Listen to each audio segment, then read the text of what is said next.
Palmer on 104.5 ESPN Baton Rouge. Holding down the middle of the day. Live from the Mercedes-Benz of Baton Rouge studios. This is On Palmer. Welcome in. Hunt Palmer coming to you from the Mercedes-Benz of Baton Rouge studio downtown in the capital city on a regional Friday. Got Casey Gaines and Jacob Beck back there on the ones and twos. Hope your work week's in the rearview mirror. Honestly, I hope you're headed out to the box. If you are, thanks for locking us in and getting ready. If you're not, we'll be with you for the next 2 hours. 1 hour leading up to LSU and Tulane, and 1 hour talking about Derek Carr and the NBA Finals and whatever else is going on in the world of sports. So we will have a solid hour getting you ready for first pitch between LSU and Tulane. I imagine if you were just listening to Jimmy and Charlie, or if you're jumping in the car right now, you probably already have the news because you've probably gotten 4 text messages about it. I've gotten about 100 text messages. LSU has announced its starting pitcher for the regional opener, and it is Paul Skeens. I have not heard from one person who agrees with the decision. I don't agree with the decision. This entire situation has been managed the way that Jay Johnson has said from the start that he was going to manage this thing. He's not going to give anyone the advantage of knowing who they're going to face. He kept it to the vest until 12:30 before a 2 o'clock game, and then he announced it. And this is a decision that manifests itself in 2 ways. One, he's making Tulane scout the whole staff. He wants them to spend a ton of time on everyone. He wants them looking at Skeens. He wants them looking at Floyd. He wants them looking at Hurd. He wants them looking at Cooper. He wants them looking at Herring. He wants them looking at everybody and not locking in on one guy. He also has said from day one that they're going to manage every game like it's a one-game playoff. Now, clearly that's not the case in Hoover when you pull both starters on pitch counts earlier than you would have. But in every other game, he essentially has said that. This is not a one-game playoff, but now you're playing for keeps. And Jay's going to send his best pitcher out there. Again, I vehemently disagree with the decision. I believe that the lineups from Oregon State and Sam Houston provide a more significant threat than Tulane's, significantly in a lot of cases. And I have full confidence that Ty Floyd or Thatcher Hurd could go out there and get you off to a really good start. And then when you face the better team tomorrow, albeit with no aces, you got your horse out there against the better offense. I believe and have believed that you play to win the regional. I didn't have any problem with it when Paul Maneri threw Jared Poche out in Game 1 of the College World Series against TCU. Because the big bad wolf was around the corner and he wanted Lang ready for that. Well, you lost, and then Lang beat Cal State Fullerton, and it didn't work out. And not all decisions work out. Sometimes good ones don't, sometimes bad ones do. I don't know if this is a bad decision, I just disagree with it. And I know there are a lot of people that disagree with it. What I don't want to hear you say is that you don't understand it. You do understand it. You understand that Jay believes that Paul Skeens against Tulane gives him an incredible chance to win this ballgame. You moved it tomorrow, inside the box, at night, with 11,000 crazies in there, and a team that's on the other side with no ace. And he believes that's an advantage for his team. You may disagree with it. I disagree with it. But you understand it. Now, I've heard some other reasons as to why they may be making this decision. And one I heard is that Paul Skeens needs to be on a routine. And if LSU plays in a super regional next week and they have to start Friday, keep in mind that 4 start on Friday and 4 start on Saturday. If they've got to play in a Friday super regional, he needs to be on full rest instead of having gone on Saturday. Baloney. I've got all the numbers right here to back that up. He does not need 6 days of rest. If you pitch on Friday and then pitch again on Friday, that's 6 days of rest. You don't count the 7th day. So you don't tell me he needs 6 days of rest, because he's pitched on 5 days of rest twice, where he pitched on a Friday and came back and pitched on a Thursday. You want to know how that went? He did it once against Tennessee. Pitched on a Friday before, he threw on Thursday against Tennessee and Chase Dolander. He went 7 innings of 5-hit, 1-run ball. He struck out 12 and walked 1 on 107 pitches. That pretty good? Then they had a few Thursday outings in a row, but you got back on schedule and you got back to a Friday. And then once again, he had to come back against Georgia the last weekend on 5 days rest and pitch on 5 days rest. You want to know how that went? 7 innings, 4 hits, 2 runs, 12 strikeouts, 1 walks on 116 pitches. Number one, he doesn't need 6 days of rest. Number two, you don't even know if you're going to play on Friday next week. They might play Saturday. So that one doesn't fly. You want to tell me that Paul Skeens gives you the best chance to win today, gives you the best chance to save your bullpen in a potential 4-game tournament today? I buy that. I'd just rather have him tomorrow and do have confidence that there are guys that can win today. Now, the other thing that I've heard from people is, who cares about saving the bullpen if you don't think any of them are any good? Well, wait a second. Last week, some of them were pretty good. Nate Ackenhausen was pretty good. Riley Cooper was pretty good. Gavin Guidry was pretty good. And somebody's got to pitch tomorrow. Somebody's got to pitch Sunday, maybe for 2 games. So don't tell me, well, they're not good, so they're not worth saving. Hold on. Somebody's got to pitch. And if you throw 5 guys today and then 2 of them got to pitch tomorrow, well, now you are burned for Sunday. So, yes, I don't care if you think that they're the greatest bullpen that had ever pitched at LSU or they can't get anybody out. There is a value in saving guys from pitching today. Now, Skeens is not going to go 9 innings today. It'd shock me if Paul Skeens went 9 innings. 1, it's not something he's done all year. And 2, it's really hot, and it's unlikely to me that he goes 9 innings. But I think there's a good chance he goes 6 2/3, 7 2/3. And that's really good for your bullpen. Again, I disagree with the decision, but I'm just walking through this thing.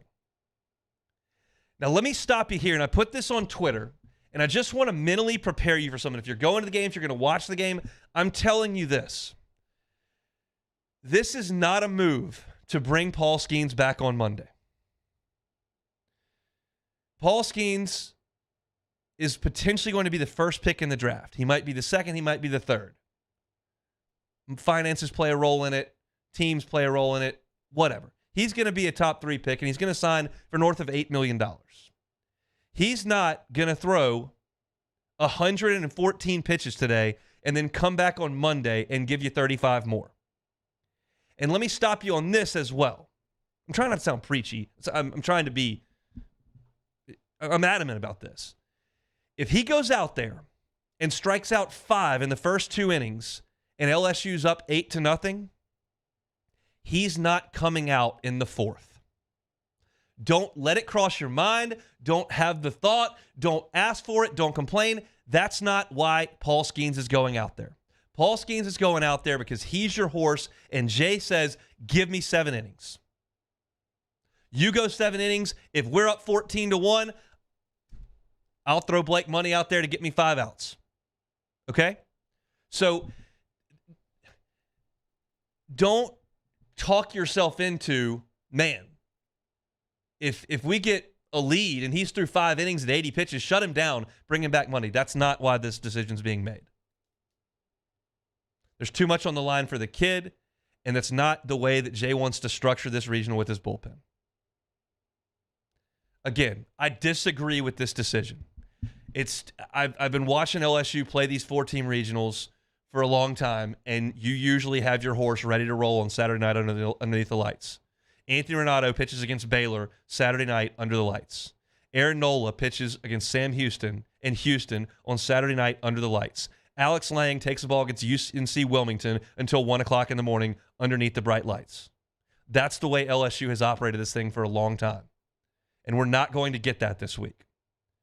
It doesn't mean LSU is not the prohibitive favorite to win this regional.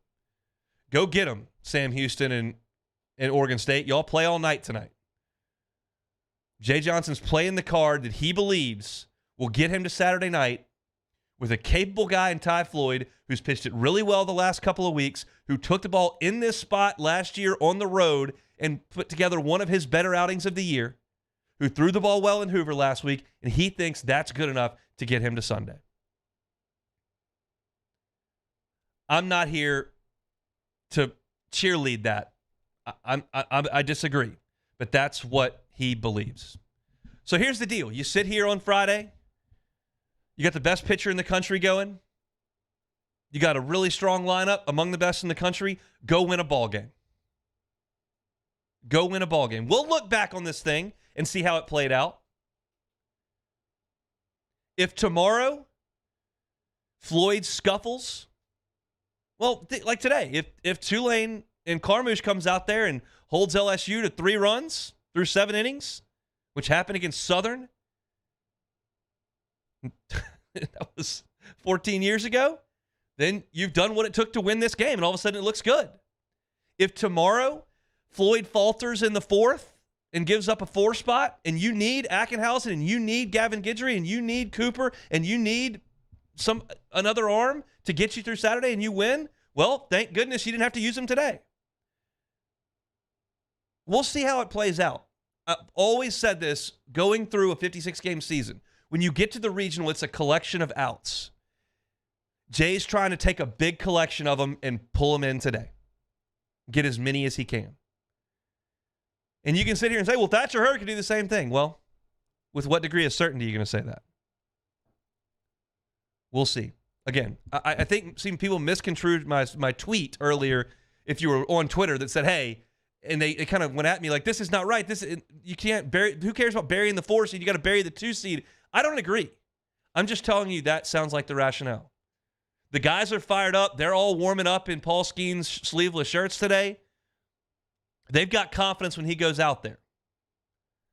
And he's about to go out there. Let's give the ball to the best pitcher in the country, go win a ball game. We'll have the lineups coming up in 20 minutes, and I'll go through it and kind of give my thoughts on it. But I do want to do this in the next segment. I told you earlier in the week I was going to do this, and I want to. These regionals are almost always very difficult to get through. I don't know that our memory processes them quite as well as the Supers and certainly Omaha. But let me go back down memory lane and tell you about some of the tough games that LSU's teams have played in regionals to this point, and kind of jog your memory about this is going to be a grind for 3 or 4 days. I'm ready to rock with it. Our Friday show is brought to you by Cork's Cajun Fried Fish and Shrimp. If you're looking for a late lunch on a Friday, head on by Cork's. They got delicious fried catfish, incredible fried Gulf shrimp. French fries are crispy, shoestring fries. They're fantastic. They can get you in and out of the drive-thru really, really quick. It's from the folks who brought you Couillon's Barbecue over in Port Allen. Cork's a great new addition to the Baton Rouge food scene on Government between Foster and Jefferson. Get on by Cork's this weekend. Grab some of that delicious fried shrimp and fried catfish. They bring you our Friday shows. All right, we'll come down memory lane coming up next on the Hunt Palmer Show. This is Hunt Palmer. In times of need, get a full list of phone numbers, websites, and other important emergency information on the Demco Stormwatch page at 1045ESPN.com. Bayou Chrysler Dodge Jeep Ram has $20,000 off new 22 Ram 1500 SCA trucks and incredible deals on all remaining 2022 inventory, all with Bayou's 1 million mile warranty. The crew at Bayou Automotive is going to do right by you. When is a taco more than just a taco? When it's Government Taco. Voted best tacos 3 years in a row by 225 Magazine, Government Taco puts the most delicious spin on tacos the capital area has ever seen. With creative combinations like the Magna Carrot, the Filibuster, or the Steak of the Union. Plus perfect tortilla chips paired with the best salsa and queso you've ever had. And happy hour every day from 3 to 6 p.m. and all day on Thursday. Government Taco, 5621 Government Street. Hello, Samantha, dear, I hope you're feeling fine. And it won't be long until I'm with you all the time. But until then, I spend my money up and down my last dime. Come on, in Baton Rouge.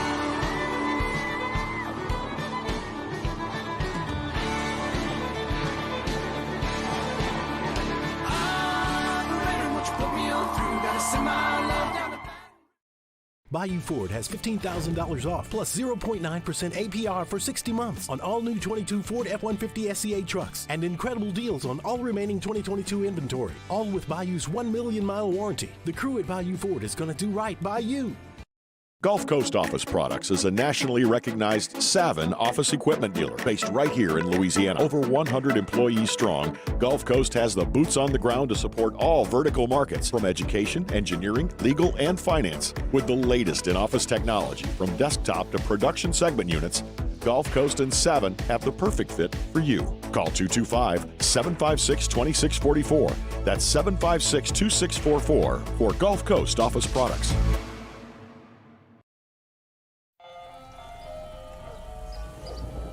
Hey there, little buddy. What's the matter? What's the matter? My windows, siding, and my door. That's what's the matter. Relief Windows can fix all that. I got you. Pop, pop. What's up? Oh my gosh, look! Curb appeal. That's a good-looking neighborhood. ReliefWindows.com. There it is, the extra mile, on the border of expected and extraordinary for those willing to go further, like vans customized for work or play, with safety and tech to keep you connected, supported by a 5-star sales, service, and finance team, and backed by the 1-star you know. So go the extra mile. It's never crowded, because so few have what it takes to go there. Mercedes-Benz Vans.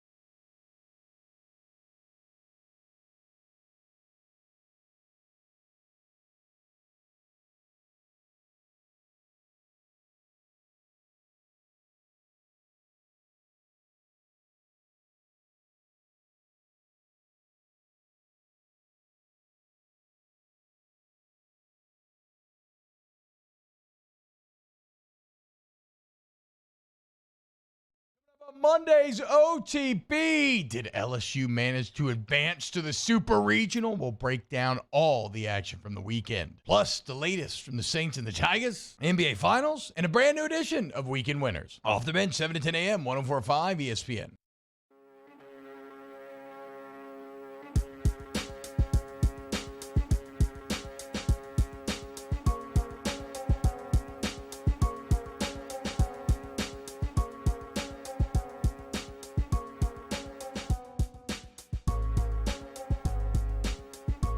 This is Hunt Palmer on 104.5 ESPN Baton Rouge. Okay, we got the Paul Skeens story put to bed here. He will take the baseball for LSU. I was going to get on memory lane here, and I did tease that. But we've got the lineup, so might as well get into that now if you're heading out to the box and listening, or if you're gearing up to watch Game 1 here in just over 40 minutes from right now. LSU's lineup is out. They will face the left-hander Dylan Carmouche from Tulane. Carmouche's numbers on the year, we've certainly talked about him, but he's left-hander from Denham Springs, went to U-High, went to Mississippi State, now at Tulane. He's 5-8 on the year. He's a left-hander with a 5.44 ERA. He's made 15 starts for the Green Wave, 86 innings, 100 strikeouts, which is a healthy strikeout number. Has issued 38 walks, and batting average against is .281. He's an average arm. Average left-handed arm. And here's what LSU will toss out against him. I really like the top here. I really like the top with what Jay's doing here. He's going to lead Dylan Cruz off. You're going to get this kid from Baton Rouge in the box, in the moment, and the first two guys he's going to see from the right side are Dylan Cruz and Tommy White. Come on, Dylan. Come on in. Then you got Trey Morgan in the 3-hole playing first base, which I love. Hayden Travinski is going to catch, which Milazzo has been catching Skeens. So they want to get Travinski in there. They're going to let Travinski catch Skeens. I'm sure he signed off on that. So Travinski will be in the 4-hole protecting Morgan. Beloso will hit 5th. Dugas will hit 6th. Joe Bear will hit 7th. Jordan Thompson is the shortstop, and he'll hit 8th. And Josh Pearson is going to hit 9th in left field. That's interesting to me because the 9-hole takes on more importance when you have Cruz and White 1 and 2. You need guys that are going to get on base. He does trust Pearson to, quote-unquote, give a good at-bat. That's the word that always comes back when I kind of check in over there What do you feel about this guy, that guy? And whenever I talk about Pearson, there's a trust. Pearson and Riley Cooper. Every time I mention those two guys, trust comes right back. The staff knows that Riley Cooper's going to throw it over the plate. He may give up a 300 batting average against, but he will throw it over the plate. And they know that Josh Pearson's going to stand in there and make a good at bat. Now, he struck out a good bit in Hoover, and he did struggle mightily in the game where Hagen Smith and Hunter Holland pitched. But as I said on Monday, and as I've kind of alluded to when people were like, well, they can't hit Hagen Smith and Hunter Holland. Well, those guys are pretty good. And I wish they would have lit him up. Sure. Wish they would have crushed him. But they didn't. But clearly, those left-on-left at-bats from Hagen Smith and Hunter Holland that Pearson had did not deter Jay from tossing him out there against a right-hander. I didn't know whether or not he was going to put Paxton Kling in there as a right-handed bat. I didn't know whether or not he was going to give Bear Jones a chance as a right-handed bat in a very offensive ballpark. But those two guys have struggled a little bit. Jones far more than Kling, and he's just going to go with a little bit more veteran presence. Jay, to me, with this lineup, with Travinski in there, with Beloso in there, with Dugas in there, with Joe Bear in there, who's old, with Thompson in there, this is an old lineup. Cruz in year 3, White's in year 2, Morgan's in year 3, Travinski's in year 4, Beloso's in year 5, Dugas in year 5, Joe Bear in college is in year 4. Thompson's in year 3, Pearson's in year 2. There's no young guys out there, and they're not handing the ball to some green freshman to start. Paul Skeens started in this game in Austin, Texas last year, and he's the best pitcher in the country. So he's going old. Jay wants his guys to understand the moment, to not have it be too big, and to overwhelm a Tulane team that has no idea what planet they're on. This Tulane team's been down in the dumps, beaten and beaten and beaten for months, and all of a sudden they caught fire and rocketed out of the deep end last week, and we'll see how much they used on that. Keep in mind, Carmouche last week was great early in the week against Memphis and came back and was pretty good in the championship game in relief, but he threw a lot of pitches.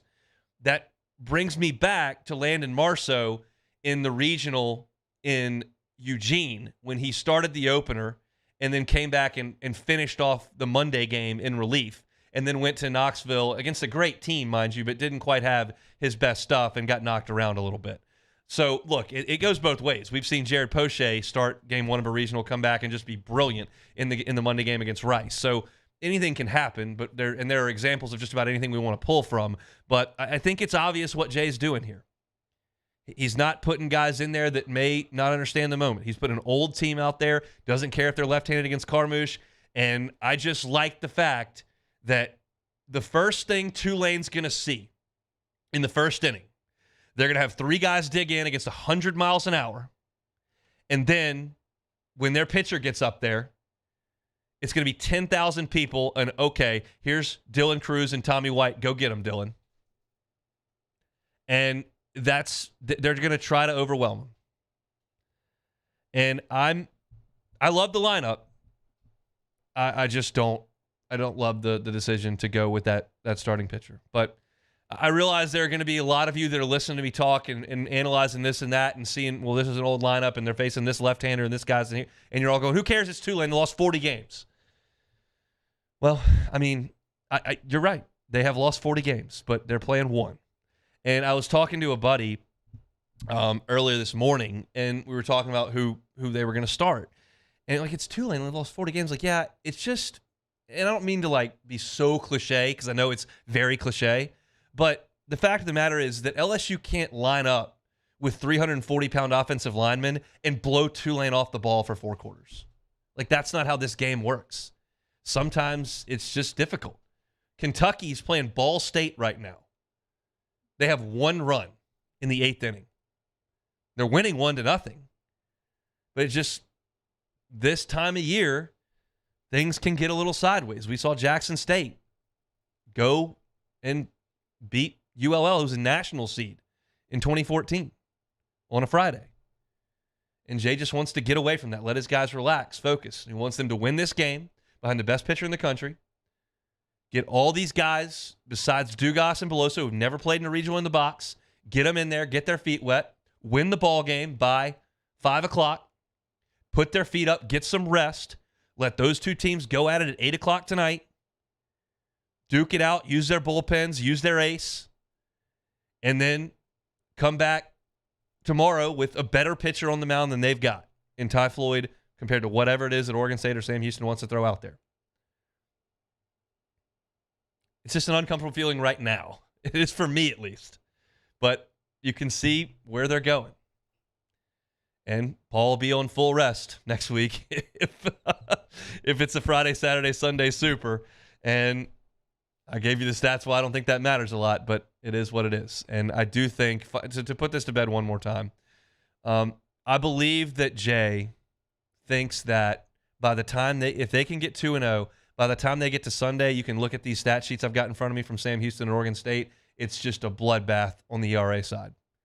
And that they'll be so shot from playing 3 competitive games and then, one in that morning that his offense will overwhelm them. It's different than Southern Miss last year where LSU got in the driver's seat and lost on Sunday and Monday because Southern Miss had a deep staff and they could keep rolling them in. And they did. And they hit a little bit. They scored no runs against Ole Miss the next week, but they hit a little bit. And these two teams that are the 2 and 3 seed don't have guys like that. You just don't. So I do want to go down memory lane because I was going back through this and I discussed it with somebody up on the second floor that they were like, I didn't remember that. I didn't remember that. And I think it's a relevant this time of year. It is relevant this time of year and kind of interesting to go back about the way things have been over the years. You remember Stony Brook. You remember Coastal Carolina. You remember NOLA versus Gray. You remember the national championship. But do you remember some of the guts of the regionals that LSU went through early on and even later on in the Minary era? I'll kind of walk you through them. Coming up next on the Hunt Palmer Show. This is Hunt Palmer. Our listeners fire off their opinions on the jimsfirearms.net hotline at 499-1045. Keep listening for your next chance to shoot us your thoughts with the jimsfirearms.net hotline on 1045 ESPN Baton Rouge. There it is, the extra mile. On the border of expected and extraordinary for those willing to go further. Like vans customized for work or play. With safety and tech to keep you connected. Supported by a 5-star sales, service, and finance team. And backed by the 1-star you know. So go the extra mile. It's never crowded because so few have what it takes to go there. Mercedes-Benz Vans.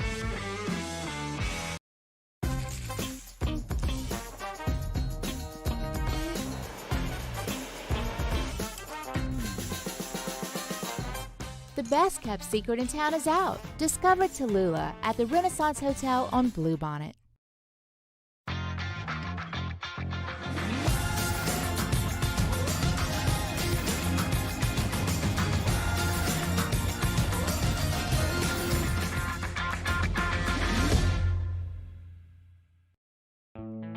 The importance of doing this fortified program and offering it to people down here is number one, the only real chance you're going to get to do this is when you put on a new roof or build new.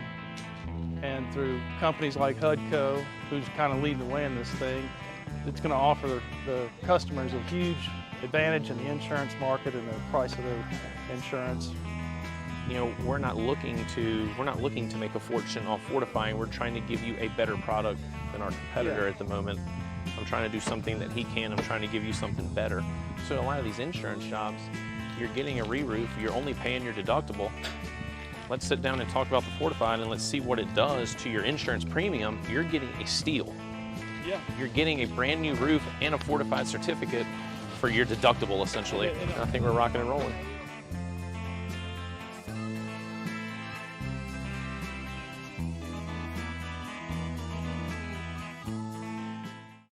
Hey, what's up, y'all? It's that time again. It's heating up. Your boat's getting ready to come out and spend all summer on the water. It's time to take your boat to the next level with front-to-back boat service, where if you want an incredible custom speaker install, it's going to blow people away in the water, that's there for you. You want an HD sonar where you can see the fish under the water before you cast, beat all your friends, that's there for you at front-to-back boat service. So don't put it off. We got the parts in right now. Get them now before they go back on back order. Front-to-back boat service. I've been doing business with Luba for 25 years. They're dependable, trustworthy. It's just the attention to detail with our clients. Our folks have years and years of experience. They're highly trained professionals. But many companies have that asset. What I'd like to think makes Luba a bit different is that we use those talents in a way that truly is dedicated to serving the needs of the folks who depend on us.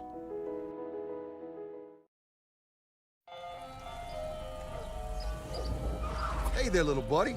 What's the matter? What's the matter? My windows, siding, and my door. That's what's the matter. Relief Windows can fix all that. I got you. Pop, pop. What's up? Oh my gosh, look! Curb appeal. That's a good-looking neighborhood. ReliefWindows.com. Gulf Coast Office Products is a nationally recognized Savin office equipment dealer based right here in Louisiana. Over 100 employees strong, Gulf Coast has the boots on the ground to support all vertical markets, from education, engineering, legal, and finance. With the latest in office technology, from desktop to production segment units, Gulf Coast and Savin have the perfect fit for you. Call 225-756-2644. Musso, join us for Friday's AFR presented by Don Juan Cigar Bar. We're following the LSU Tulane game live and reacting to it when it ends, plus the latest from the SEC meetings as they wrap up in Destin. It's Friday's AFR 3 to 6, 104.5 ESPN, Baton Rouge.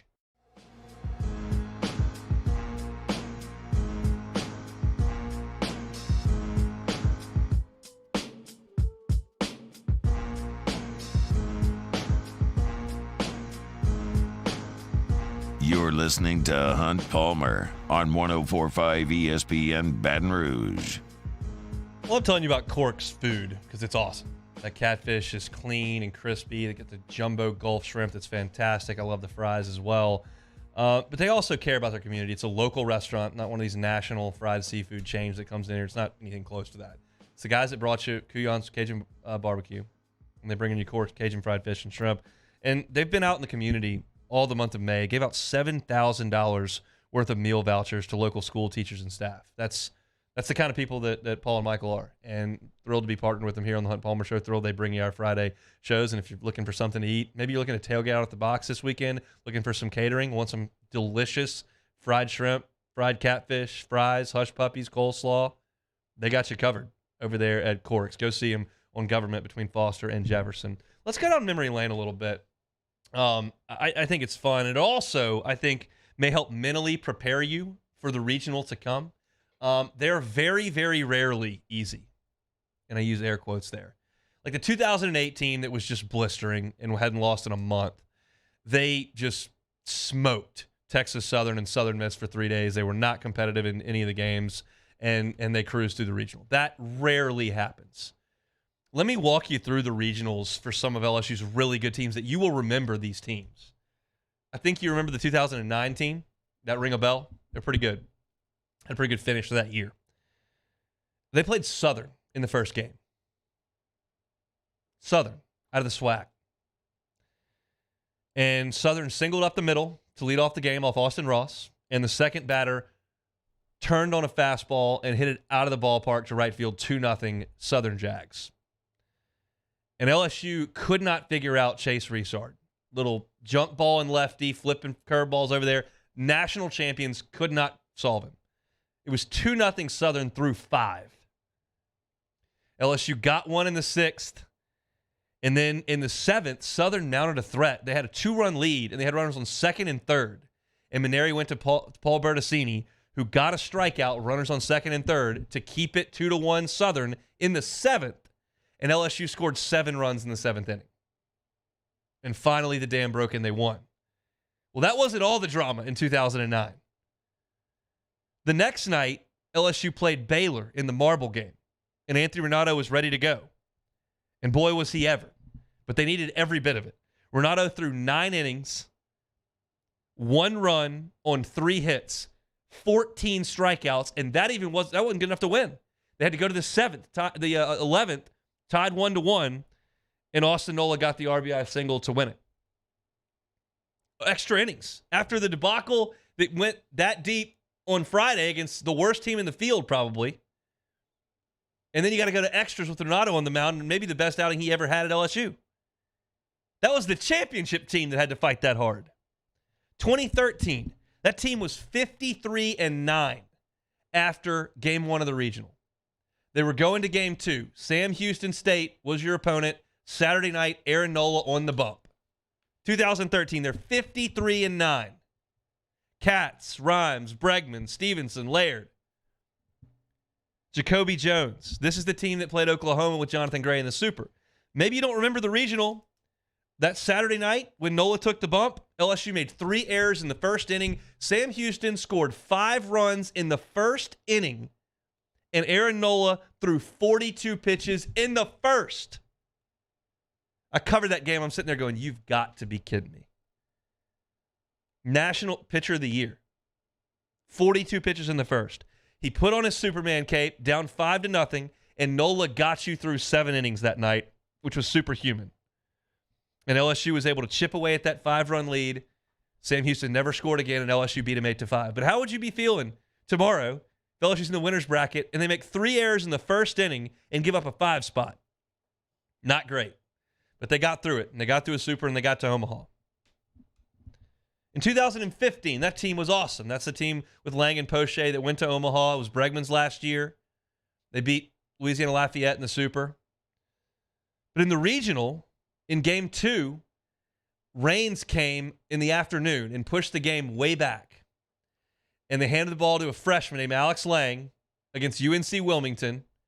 Way late. I think the game started like 10-something. And LSU scored 2 runs in that game. But Alex Lang, at 1:09 a.m., delivered his 119th pitch to finish off a complete game shutout. But he scored 2 against UNC Wilmington. That team was a freight train. And it's just stressful. When you get the draw that says UNC Wilmington, you're not necessarily very scared of that. Well, they put the fear in you. But it worked out. 2017, team made the national final, right? Well, in the opener, they played Texas Southern of the regional on Friday. LSU made 5 errors in that game. Texas Southern scored 6 unearned runs in the first 5 innings. In the second inning, it was 3-0 Texas Southern. In the 5th inning of that game, it was 7-5 Texas Southern. And you found a way to get it done late. I'm assuming you probably weren't too scared of Texas Southern at that point. Coming out of the SWAC, gave you all you wanted for 5.5 innings. And LSU found a way. And then on Saturday, you hand the ball to Alex Lang, and he didn't really have great stuff that night. And you face Southeastern, and Southeastern scored 4 runs in the second inning of that game off Lang to make it 5-4 Lions. And LSU's offense kind of found a way to get it rolling, and they end up winning the game. But it just, you feel like when you get these draws and you see Southern and Texas Southern and Sam Houston and UNC Wilmington, that, well, you don't have to worry about that. And that's, I'm sure, the way you feel about Tulane. You don't have to worry about that. But inevitably, there are some really bumpy times in these regionals. It's like the NCAA basketball tournament, where even if you're a 3 seed playing a 14, like, they're going to make a push at some point in the second half. They're going to go on an 8-0 run, and it's how you respond to it. LSU's got a great chance to win today, but the odds are there's going to be a bump somewhere. You're going to have to make a play. Something may go horribly wrong, and you got to respond to it. Certainly over the course of 3 or 4 days, something's going to happen where you've got to bow your neck and be the better team.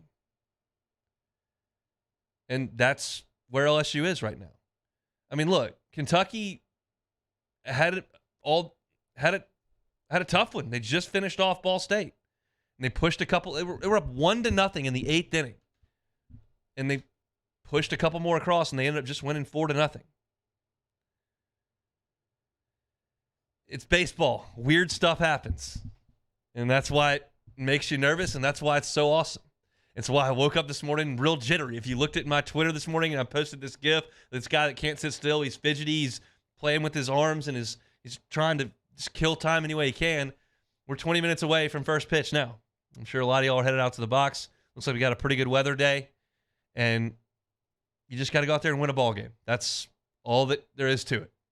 You can win it 11-6 with Skeens getting knocked out of the game in the 3rd. you can win it 1-0 because Skeens throws a shutout. Just find some way to win a ball game against Tulane. Now, this Tulane team statistically isn't great anywhere. We gave you the numbers on Carmouche a little bit earlier, but I'll give you some of the guys to watch out for offensively. T.O. Banks is their best offensive player. He's hitting .303 on the season with 18 home runs. He will strike out a good bit, 74 strikeouts in 59 games. So he's got a lot of swing and miss, but he's got a lot of pop in that bat. And then Brady Hebert is their other solid player, hitting .304. They don't have anybody on the roster hitting over .304. They do have Simon Baumgart, who is got 12 home runs for him and is hitting .268. 13 home runs for him, hitting .268. But it's not a lineup, I would think, that should pose a huge threat against Paul Skeens. I know there were some that were a little concerned with the way that Skeens threw the baseball in the SEC tournament. Wasn't getting the strikeouts that he wanted. Was pulled, in the fourth inning. I think he was pulled at 85 pitches because that's the limit they had on him for the SEC tournament. And I think the pitch count got elevated and he didn't strike as many guys out because he just didn't have great command of that slider. And Arkansas was able to foul some fastballs away and sit off of the slider. And so for Paul Skeens today, my key for him is to be able to utilize that slider. His fastball command is almost always there. If you don't have that, you're rarely ever going to have a good day. But Skeens has not had a propensity to walk guys at all. In fact, he's been the opposite of that. He's thrown a ton of strikes. So if he's got the fastball command at 97 to 100, that plays just fine, especially against Tulane. But he takes it up a notch and can minimize that pitch count and get deeper into the game if he commands the slider. If he wants to throw it for a strike, throw it for a strike. If he wants to bury it and miss a bat, bury it and miss a bat. I think Arkansas's game plan, looking at it last week, was, hey, if you see spin, don't swing. When you see heater, put a barrel on it. And it wasn't like they were bashing doubles all over the yard against him. They fouled some balls off, sprayed one through the right side, flared one over the shortstop, ground ball up the middle. I mean, it wasn't like they punished him. They just worked him deep into counts. They didn't strike out. They laid off the breaking ball, and they hit balls through the infield. If you're Paul Skeens in this game today, use that breaking ball. Get through as many innings you possibly can and let these guys hit against a Tulane pitching staff that's not very good. I'm curious to see how Dylan Carmouche handles that. This is one of those deals. If you're at Sam Houston or Oregon State or UNC Wilmington like we talked about or whatever, you don't ever really think about playing in the box. But if you're Dylan Carmouche and you're from Denham Springs and you played at U High and you got recruited to play at Mississippi State, that's always been in the back of your mind. And now he gets that opportunity. And the first two guys he's going to see, like I said, are Dylan Cruz and Tommy White. So LSU and Tulane getting underway in 17 minutes from right now. Once they start playing over there, we're going to divert our conversation elsewhere. Got some Saints discussion that I want to have, some NBA Finals we'll do in the second hour, and we'll check in on some scores from around the country. Of course, we'll play some Take It or Leave It. Our Friday shows brought to you by Cork's Cajun Fried Fish and Shrimp. We'll come back, we'll look around the scoreboards. We've got one final in college baseball, and we'll get you caught up on some of the scores around the country as well. That's next. Hunt Palmer on 104.5 ESPN Baton Rouge. Love telling you about our friends over at One Bath and Closets. OneBathAndClosets.com is the website. I invite you to go to OneBathAndClosets.com and see some of the testimonials that David Duvall and his team have received, to see some of the work that they've done with the great pictures there, to request a consultation. Maybe you just don't know what you would like in your bathroom. You don't really understand what goes into that. David Duvall and his team, that's all they do. And they would love to come help you put in the bathroom of your dreams. Maybe that's not the situation. Maybe you're someone who's listening and has an aging parent, an aging grandparent who may need some help in their bathroom because they don't want to move, but it's not beneficial to them. Well, One Bath and Closets can do that. They can put in walk-in tubs. They can put in some things to help make it easier to move around. That's a lot of what they do over at One Bath and Closet. And if you could use a customized closet because you just don't have room for all those shoes and all those sport coats, David Duvall and his team do great work on the closet side as well. And if you tell them that the Hunt Palmer Show sent you, they're not going to charge you to rip out your current closet. They're not going to charge you for the labor to install the new one. They're just going to charge you for the cost of that unit. It's OneBathAndClosets.com, OneBathAndClosets.com. In times of need, get a full list of phone numbers, websites, and other important emergency information on the Demco Stormwatch page at 1045ESPN.com.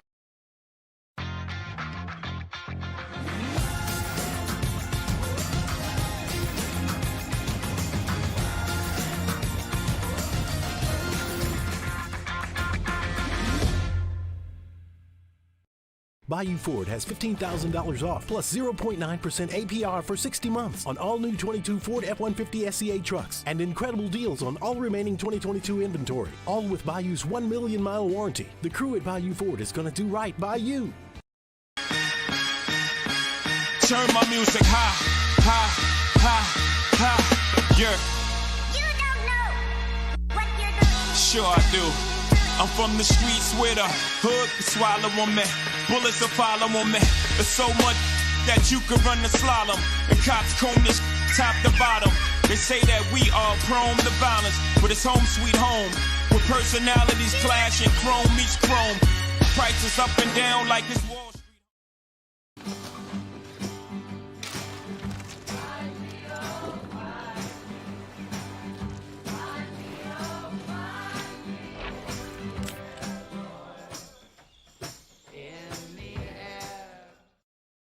Hey, it's Matt Musso. Join me Monday through Friday for your daily update on LSU baseball with Musso at the Box, presented by New Orleans Flooring. Wherever you get your podcast, Apple, Spotify, Google, and check out New Orleans Flooring. 2 locations, Metairie and Prairieville or NOLAFlooring.com. Electricity is all around us, and our families depend on it. Every day is sparked by the power of a cold drink or a warm meal, a movie night, and a comforting light at the end of a dark hallway.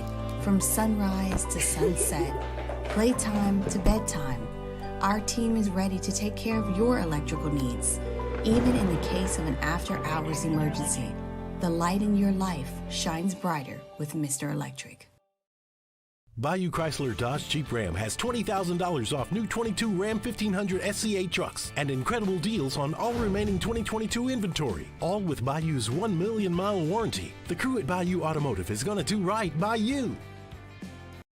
Hey, what's up, y'all? It's that time again. It's heating up. Your boat's getting ready to come out and spend all summer on the water. It's time to take your boat to the next level with front-to-back boat service, where if you want an incredible custom speaker install, it's going to blow people away in the water, that's there for you. You want an HD sonar where you can see the fish under the water before you cast, beat all your friends, that's there for you at front-to-back boat service. So don't put it off. We got the parts in right now. Get them now before they go back on back order. Front-to-back boat service.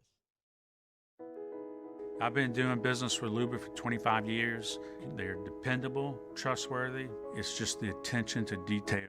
Monday's OTB. Did LSU manage to advance to the Super Regional? We'll break down all the action from the weekend. Plus, the latest from the Saints and the Tigers, NBA Finals, and a brand new edition of Weekend Winners. Off the bench, 7 to 10 a.m., 104.5 ESPN.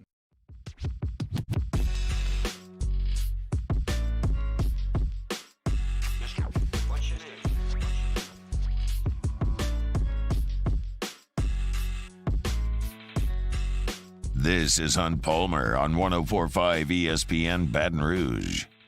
Let's run you down some scores around college baseball. I think some of these are a little bit surprising. In Gainesville, the 2-3 game is against Texas Tech and Connecticut. Texas Tech is leading Connecticut 3-2 in the 9th inning down in Gainesville. Virginia all over Army in Charlottesville. It is 14-1. Who's Xavier and Oregon are playing in Nashville. Xavier leads Oregon. They're the 3 seed. They lead the 2 seed Oregon 4-3 in the top of the 5th. Washington is beating DBU, Jason Kelly and company, over DBU in Stillwater. It is 8-4 in the 5th. Lipscomb and Clemson. Clemson, as hot as anybody in the country, the number 4 national seed. They're tied with Lipscomb, 4-4 in the 5th. Northeastern and Maryland are doing battle in Winston-Salem. That's the 2-3 game. Maryland is up 5-2 on Northeastern. I'm a little surprised at this one, quite frankly.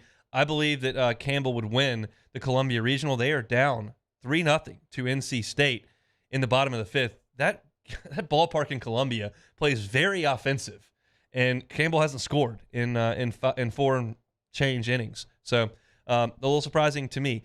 Wright State has become that 4 seed you just don't want to see. They are offensive. They show up every year. They're not scared, and they play. And they're in Terre Haute playing the host team, Indiana State, and they lead Indiana State 5-3 in the bottom of the 6th inning. They're underway in Auburn, Samford, and Southern Miss. I think Southern Miss has got a great chance to win that regional. They are throwing Tanner Hall, their ace, today. He, of course, from right here in the Baton Rouge area, unless you saw him on Monday of the regional last year and knocked him around a little bit early in that ball game. But he's pitching against Samford. They are scoreless in the top of the third. Those are your games in progress at this point. We do have one final that I told you about. Ball State loses to Kentucky. Kentucky wins that game 4-0. They will advance to play the winner of Indiana and West Virginia. That is, of course, the regional that LSU is paired with for the super regional matchup. So West Virginia's got one of the best players in the country, and Indiana's apparently a pretty plucky 3. I don't know much about Indiana, but the thought is that Kentucky will have its hands full tomorrow night. But the Cats got a shutout of Ball State, David Letterman and company, in the opener, and that's the only one that we've got in the books as of today. It'll be LSU and Tulane coming up in 10 minutes from right now. Just some of my thoughts on LSU and Tulane. We talk about this every single week, about what you want to see from this team. And at this point, it does not matter what it looks like. I always wonder what it looks like. I don't necessarily care about the outcome early on in the season. You lose one here, you lose one there. What does it look like? What kind of momentum you're building? That's out the window. You just got to go get them. And you hope that Nate Ackenhausen and Riley Cooper found something last week. And you hope that Ty Floyd continues on this run that he's on. You hope that Thatcher Hurd has really found something. There's reason to believe that. And you hope that this offense gets the hits that they need. And I have every reason to believe they will. I got a couple of comments in the tweets that I sent out a little bit earlier talking about, starting Paul Skeens. And it's like, well, if the bullpen stinks, it doesn't matter. And if they can't drive any runs in, it doesn't matter. And it just seems that's just such a cranky way to go about it. I get it. But, dwelling on this team offensively is really a stretch. And I got a question earlier today. It was like, maybe if Dylan Cruz will figure it out. I was like, wait a second. Dylan Cruz on an 8-game hitting streak where he's hitting .342. He had a home run in Athens and a home run in Hoover. I know he struck out a little bit more, and let's clean those up. Let's not strike out as much. But an 8-game hitting streak where he's hitting .342 and he's homered in the last 2 weekends, these air quotes for weekends in Hoover, that's good baseball. He's just not hitting 500 anymore. But let's hope he hits 500 for the weekend. Make no mistake, Skeens pitching today or not, LSU is in great shape to win this regional. You've got the best pitcher in the country going in this game. You've got one of the best lineups in the country facing a poor pitching staff today. And tomorrow, you're going to a guy who is the best available arm in the tournament. The regional. I mean the NCAA tournament, the regional.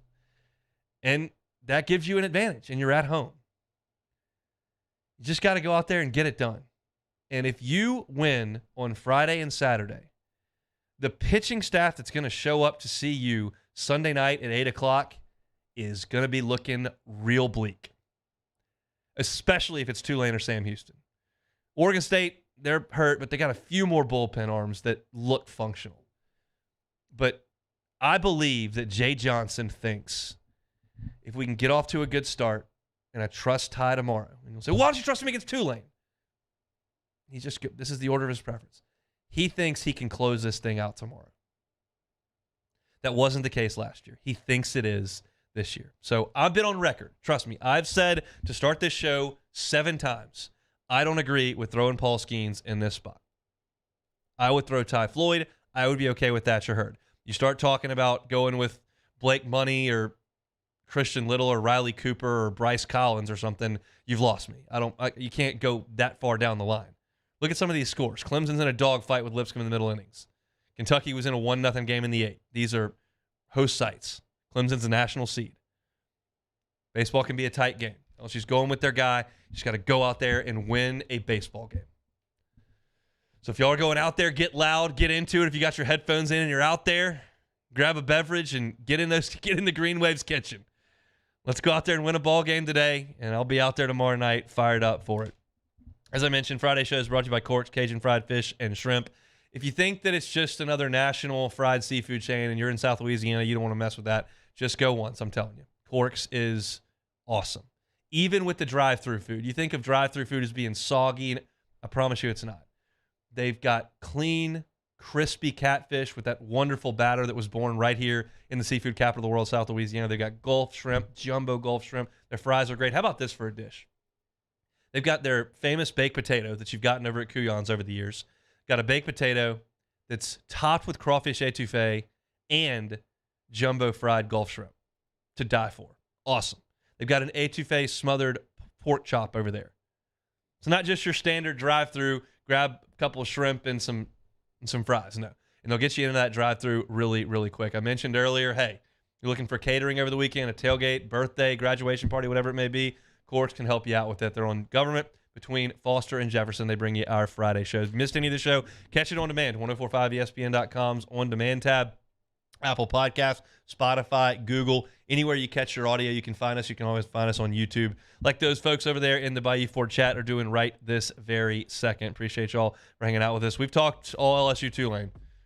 Went down memory lane a little bit with some regionals that got a little hairy, and that's what we expect coming up here in 5 minutes. But we've done all we can do from a baseball perspective here. We got to release the reins and let the Tigers and Green Wave go at it, and we'll see what happens coming up next. After SportsCenter, we're going to talk about the Saints and Derek Carr. We got some projected stats for him. What does that mean? We'll talk some NBA Finals and take it or leave it as well. Just 1 hour to go for us left this week. Come back after SportsCenter. There it is, the extra mile, on the border of expected and extraordinary, for those willing to go further, like vans customized for work or play, with safety and tech to keep you connected. Supported by a 5-star sales, service, and finance team, and backed by the 1-star you know. So go the extra mile. It's never crowded, because so few have what it takes to go there. Mercedes-Benz Vans.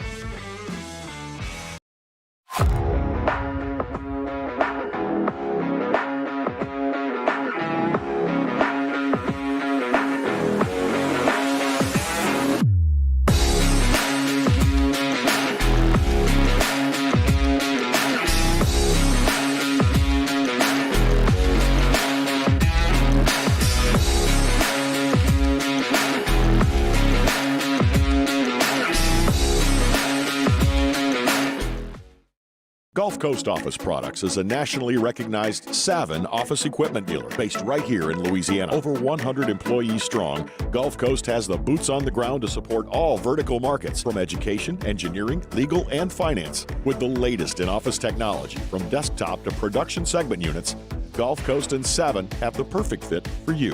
Call 225-756-2644. That's 756-2644 for Gulf Coast Office Products. Hey, what's up, y'all? It's that time again. It's heating up. Your boat's getting ready to come out and spend all summer on the water. It's time to take your boat to the next level with front-to-back boat service, where if you want an incredible custom speaker install, it's going to blow people away in the water, that's there for you. You want an HD sonar where you can see the fish under the water before you cast, beat all your friends, that's there for you at front-to-back boat service. So don't put it off. We got the parts in right now. Get them now before they go back on back order. Front-to-back boat service. I've been doing business with Luba for 25 years. They're dependable, trustworthy. It's just the attention to detail with our clients. Our folks have years and years of experience. They're highly trained professionals, but many companies have that asset. What I'd like to think makes Luba a bit different is that we use those talents in a way that truly is dedicated to serving the needs of the folks who depend on us.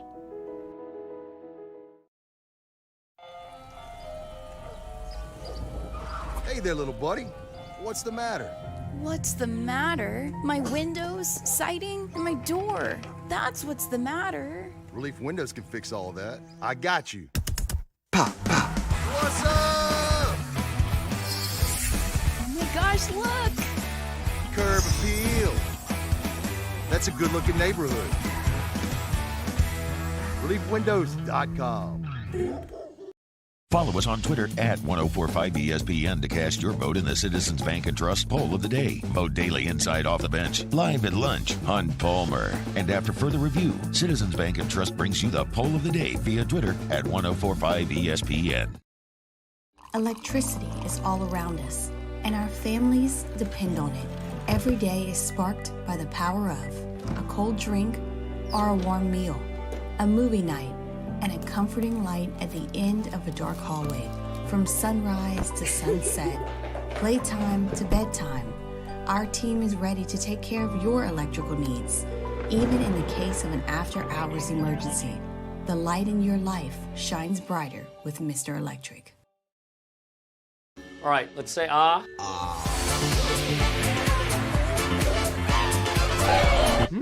Where'd my spotlight go? Super weird, but we can take care of it. Get in and get better at Patient Plus. Gulf Coast Bank and Trust is giving our customers the power to bank anywhere, anytime during this challenge. This is SportsCenter. I'm Christine Lisi. The Suns planning to hire Frank Vogel as their new head coach. According to ESPN's Adrian Wojnarowski, Vogel offered the job this morning. The side's expected to complete terms on a long-term deal. This will be the fourth head coaching job for Vogel after previous stops with the Pacers, Magic, and Lakers, who he won an NBA title with in 2020. A promise from Miami's Jimmy Butler following the loss to Denver, Game 1 NBA Finals. Butler vowed to attack the basket more, believes he'll respond to the initial setback and set a better tone in Game 2. ESPN NBA play-by-play announcer Mike Breen. Butler is the type that he reads what the defense is giving him. So if you're throwing double teams at him, he's not going to force the issue offensively. But there's no question he has to be more aggressive looking for a shot. For them to be such a talented team like Denver, he's got to be aggressive, and that's what you would expect from him in Game 2. Mike Green on Fitz and Harry. Game 2 Sunday, 7 Eastern, ESPN Radio, 8 Eastern on ABC.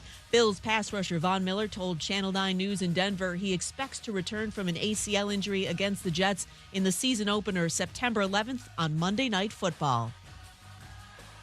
Do you own or rent your home? Sure you do. Fortunately, Geico makes it easy to bundle your home and car insurance. It's a good thing, too, because having a home is hard work. Go to geico.com, get a quote, and see how much you could save. Geico.com. Easy.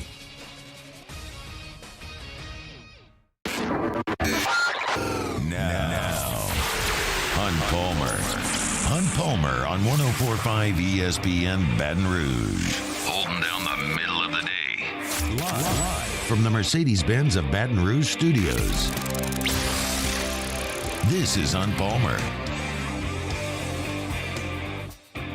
Hour number 2 on a Friday.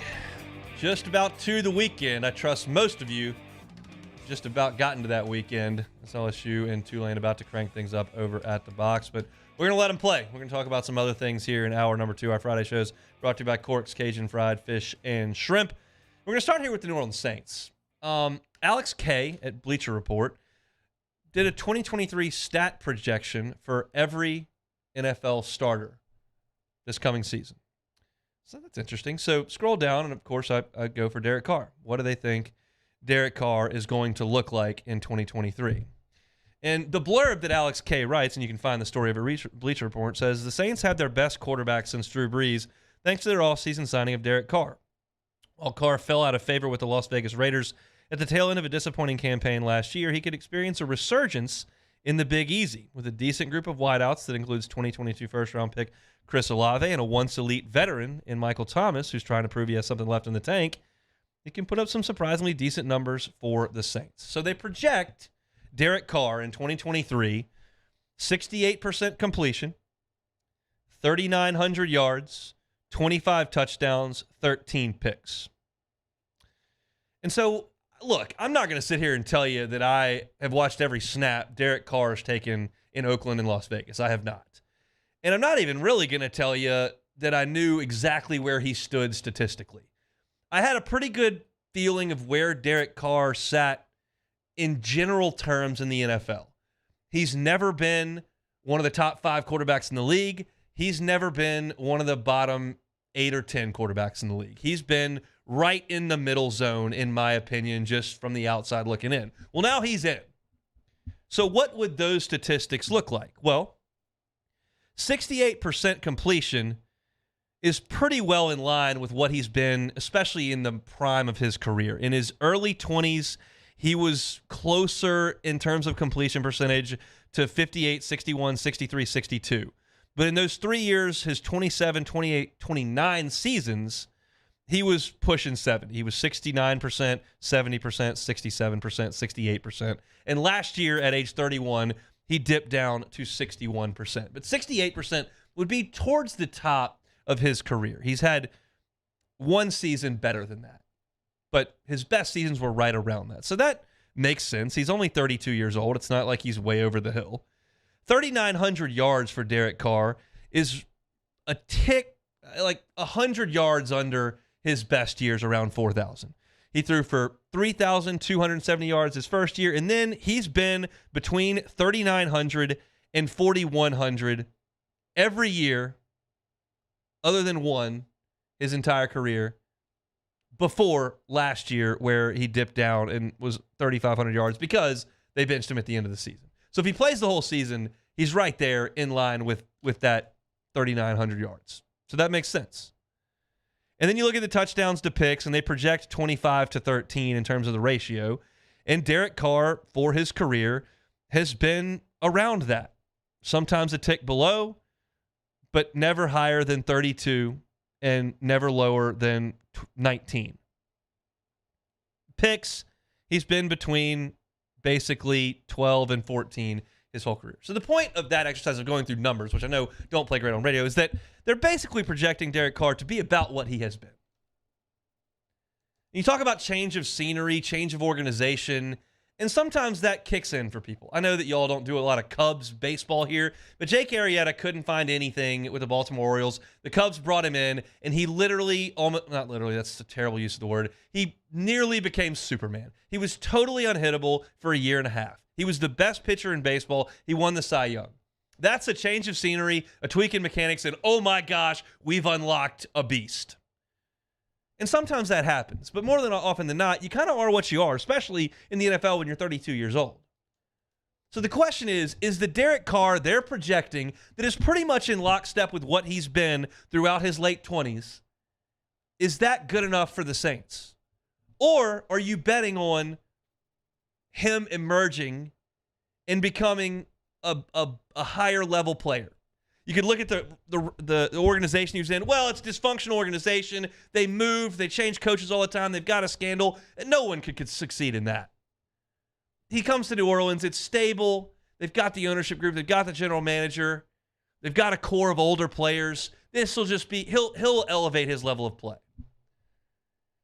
So which side are you on? And I would suggest that I think Derek Carr would probably continue on a path where he completes about 68% of his throws for about 4,000 yards, about 25 touchdowns, and about 10 picks.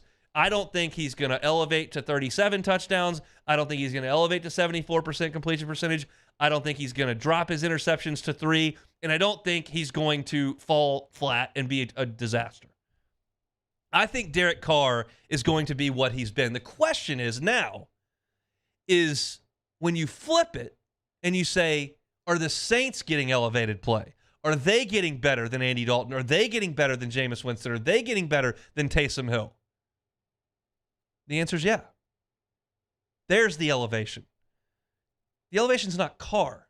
The elevation is the Saints roster. And to me, when I look at this, I look specifically at one thing because the situation that Derek Carr was in was not awful from an offensive perspective. You know the names by now. You know that they ran the ball well with Jacobs. You know they brought in Devontae Adams. You know they had Renfro. You know they had Waller. Yeah, they had guys. And the Saints don't significantly upgrade him from that offensive unit around him, but they do elevate the defense.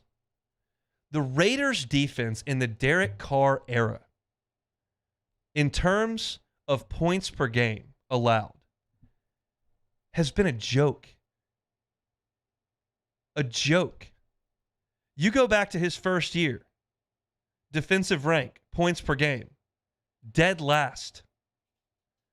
Then 22nd, 20th, dead last again. 24th, 30th, 26th, 26th. They're almost the bottom of the barrel every year. Now, the Saints weren't great on defense last year. Don't get me wrong. They were not. They didn't stop the run. They were injured at times. Secondary was patchwork. They were not the Dennis Allen Saints defense we had seen the last handful of years previous to 2022. But there's reason to believe the Saints will be at least a middle-of-the-road defense. 15th, 14th. Maybe you really put it together and stay healthy in your 9th. Derek Carr's never had a top 20 defense. Never. Especially in that division against that schedule. So, yeah, when I'm looking at Derek Carr projected stats, I don't expect a huge bump from him. I don't expect him to throw for 5,100 yards. I don't expect him to throw 36 touchdowns. I expect him to be Derek Carr. What the Saints aren't going to be is the Raiders' defense, which has just been awful. And that's why Derek Carr's made the playoffs twice. The two teams that he was with that made the playoffs finished, in terms of scoring defense, 20th in the league and 26th. Be better than that. Beat the Panthers. Beat the Falcons. That's the elevation. Carr doesn't elevate his game. Carr elevates the Saints. And that's the hope. Our opinion on this signing has always been consistent. Don't love it. But you didn't overpay. And I think you're going to get a middle-of-the-road quarterback. The question is, does that middle-of-the-road quarterback get a better defense around him in a weaker division? It doesn't include the Chiefs. Doesn't include the Chargers. Doesn't include the Broncos. That you get that elevation. That's what the Saints are betting on. And I think it's a reasonable bet in 2023. I do. I don't know about 2025 because I don't know what Bryce Young is. I don't know what Desmond Ridder is. I don't know what at that point Cam Jordan is. I don't know at that point what Michael Thomas is. And there are some uncertainties. But the Saints have not been a team that resets to look at the long term. The Saints have been a team that go, okay, what does our team look like? Does this make it better? Sign the check. Trying to win the next game. Trying to be good the next season. And that's what they're betting on. Some people love it. Some people don't. But it is what it is. And again, I think this is an accurate depiction of what Derek Carr could be, and I think the Saints are a favorite to win the division for a reason. Because you put him with a little more functional defense and ask him to be the guy he is, that's got to be comforting to Derek Carr to say, hey, you are what you are. That's fine here. That's going to work. You don't have to come in and be Superman. So that's what I think they're going to get, and I think the Saints will be the favorite to win the division there. All right, we'll come back, talk a little NBA Finals. The Hunt Palmer Show. This is Hunt Palmer. Our listeners fire up their opinions on the jimsfirearms.net hotline at 499-1045. Keep listening for your next chance to shoot us your thoughts with the jimsfirearms.net hotline on 1045 ESPN Baton Rouge. When is a taco more than just a taco? When it's Government Taco. Voted best tacos 3 years in a row by 225 Magazine, Government Taco puts the most delicious spin on tacos the capital area has ever seen. With creative combinations like the Magna Carrot, the Filibuster, or the Steak of the Union. Plus perfect tortilla chips paired with the best salsa and queso you've ever had. And happy hour every day from 3 to 6 p.m. and all day on Thursday. Government Taco, 5621 Government Street.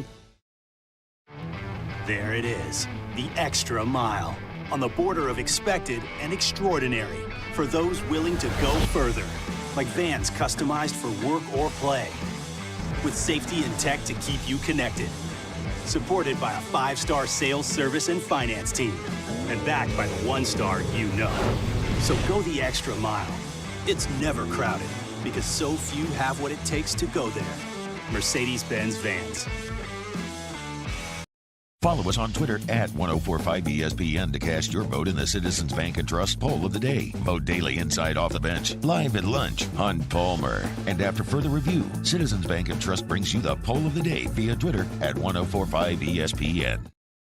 The world's leaders in obesity research, obesity medicine, and obesity science are right here. We're doing something that no one's ever done or trying to answer a question that no one's ever asked before. Pennington is a real jewel when it comes to research. We are finding the solutions to the world's worst chronic disease, which is obesity. Louisiana needs Pennington Biomedical. Gulf Coast Office Products is a nationally recognized Savin office equipment dealer based right here in Louisiana. Over 100 employees strong, Gulf Coast has the boots on the ground to support all vertical markets from education, engineering, legal, and finance. With the latest in office technology, from desktop to production segment units, Gulf Coast and Savin have the perfect fit for you. Call 225-756-2644. That's 756-2644 for Gulf Coast Office Products. Hey, what's up, y'all? It's that time again. It's heating up. Your boat's getting ready to come out and spend all summer on the water. It's time to take your boat to the next level with front-to-back boat service, where if you want an incredible custom speaker install, it's going to blow people away in the water, that's there for you. You want an HD sonar where you can see the fish under the water before you cast, beat all your friends, that's there for you at front-to-back boat service. So don't put it off. We got the parts in right now. Get them now before they go back on back order. Front-to-back boat service. I've been doing business with Luba for 25 years. They're dependable, trustworthy. It's just the attention to detail with our clients. Our folks have years and years of experience. They're highly trained professionals. But many companies have that asset. What I'd like to think makes Luba a bit different is that we use those talents in a way that truly is dedicated to serving the needs of the folks who depend on us.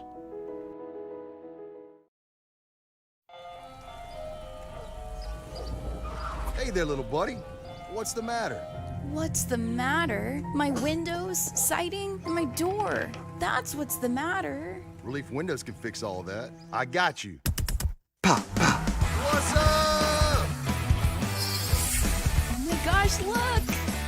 Curb appeal. That's a good-looking neighborhood.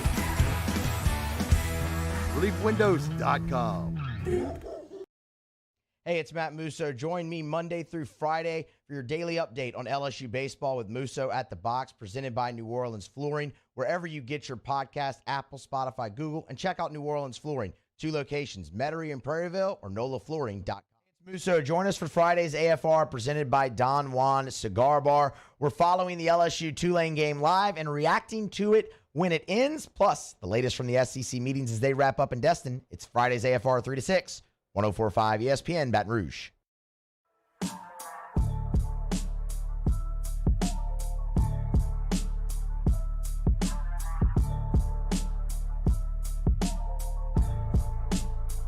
You're listening to Hunt Palmer on 104.5 ESPN, Baton Rouge. Tigers with 3 hits so far in the first. They do have 1 run with 2 outs, and it's like Cade Beloso will be the third. So LSU, after 1 inning of play, leads Tulane 1-0 in the Baton Rouge Regional. If you want to listen to that, you can catch it on our sister station, Eagle 98.1, here in Baton Rouge or anywhere on the LSU Sports Radio Network. NBA Finals last night got off to a fairly predictable start, I would say. You always have the rest versus rust argument, and the Nuggets have been off for a long time. They swept the Western Conference Finals. The Heat played the Celtics to Game 7.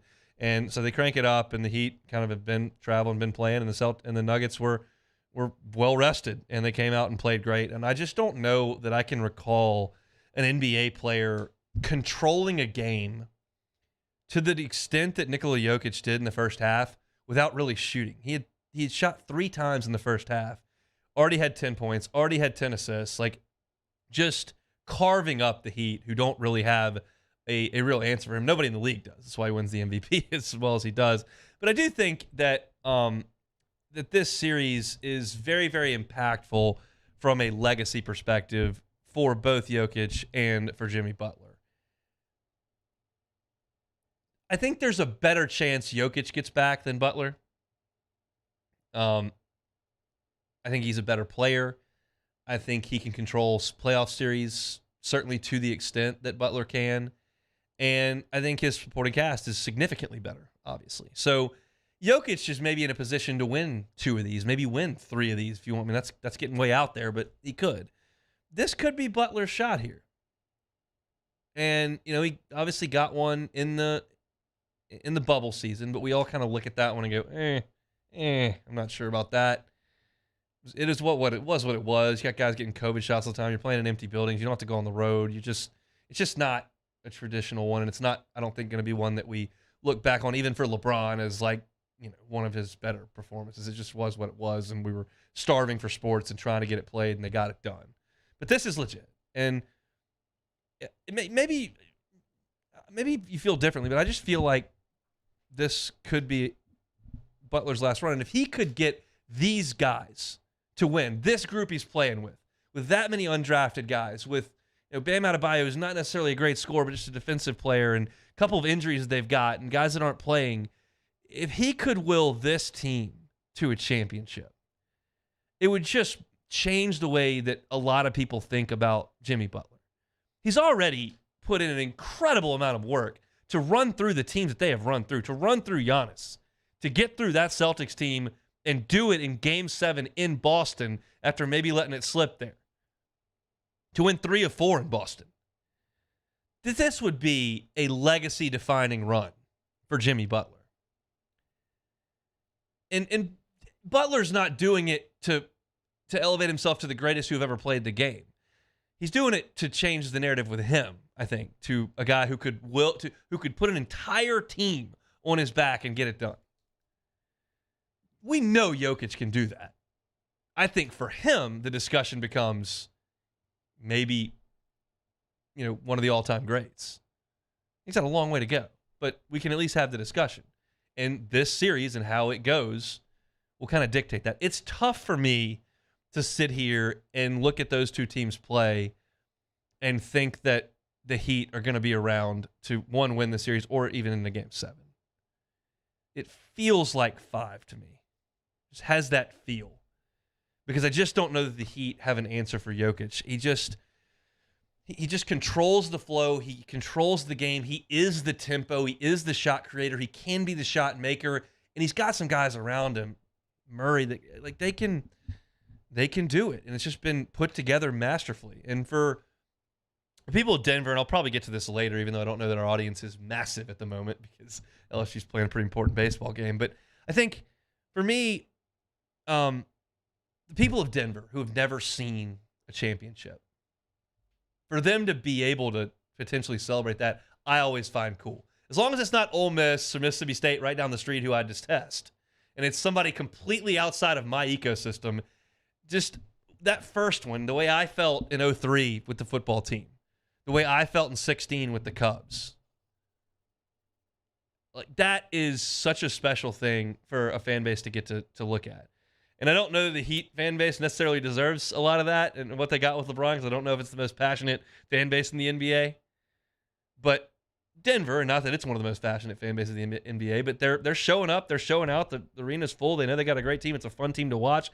It just feels like they could get this done, and it would be the first for them, which would be really, really cool. So I think a legacy-defining series for these two, and it feels like it's swinging Jokic's way. You never know. The Heat are just tough as nails, and they've got a phenomenal coach who no doubt will put in something new for tomorrow. But I just don't feel like they've got enough oomph behind them to get it done. So I got the Nuggets, I think, at 5 in this one after last night. And that's easy to do, to take one game and be like, all right, that's what's going to happen in every game. That never is the case, but they're just really good. They're just really, really good. And I think that'll continue to hold up. I wanted to talk in the next segment about what's gone on in Destin over the last couple of weeks, and specifically the last couple of days, and some of the reaction we've seen from some of these ADs, from Greg Sankey, the commissioner, from the coaches, and kind of where everybody's coming from this scheduling debate, which Kirby Smart says is wasted discussion, and some people are very adamant about. And I'm just I'm looking at it from an LSU fan's perspective, of course, but I still do think that it's interesting. So I want to get to it. Double play for the Tigers as they get out of a runner on first jam, and Tulane does not score in the second. LSU will come to bat here in the bottom of the second inning with a 1-0 lead over the Green Wave. Our Friday show is brought to you by Cork's Cajun Fried Fish and Shrimp. I want to invite you to get on by their location on Government between Foster and Jefferson.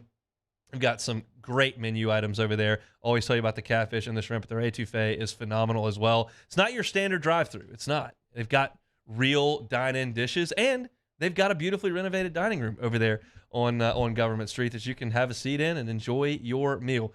Paul or Michael's going to come up and say hey to you, tell them, hey, heard about you on the Hunt Palmer Show. And they'll appreciate that. I've known them for years and years and years, decades even, which is not the case with a lot of people in my life, being 35. But those two I've known for a very, very long time. Same folks that brought you Couillon's Barbecue, bringing you Corks, a new concept here in Baton Rouge, and it is top-notch and delicious. So get on by Corks sometime this weekend. We'll take a timeout, come back and talk some SEC football scheduling. That's next on the Hunt Palmer Show.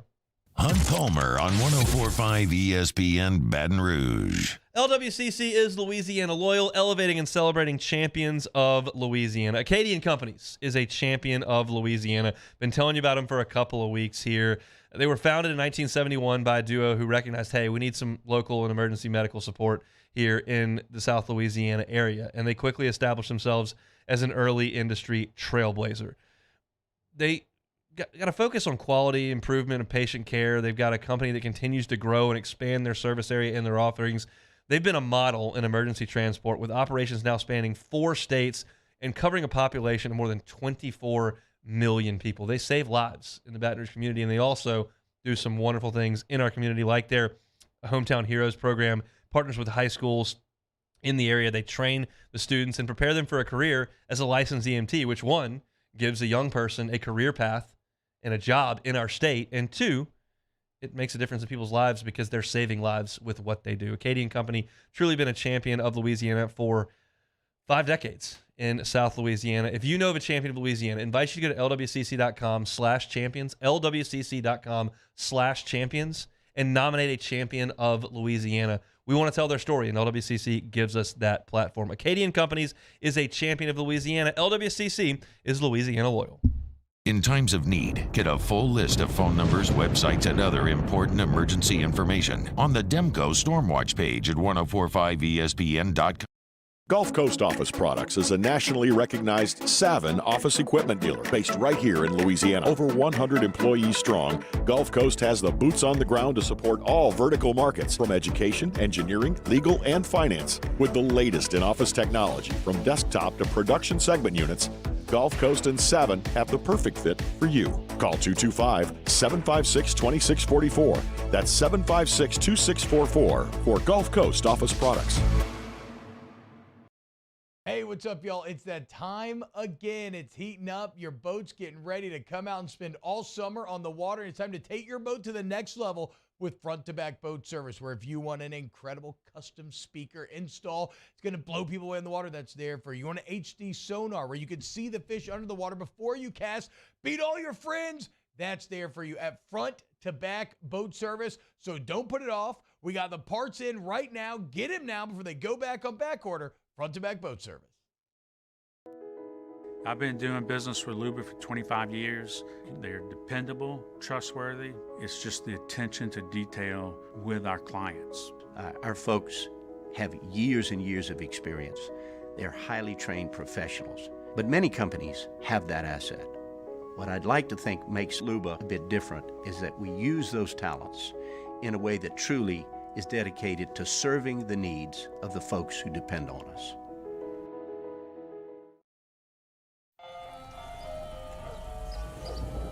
Hey there, little buddy. What's the matter? What's the matter? My windows, siding, and my door. That's what's the matter. Relief Windows can fix all that. I got you. Pop, pop. What's up? Oh my gosh, look! Curb appeal. That's a good-looking neighborhood. ReliefWindows.com.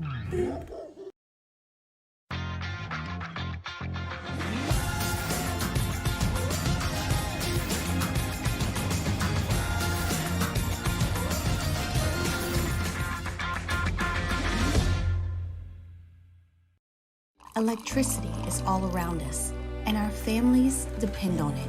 Every day is sparked by the power of a cold drink or a warm meal, a movie night, and a comforting light at the end of a dark hallway.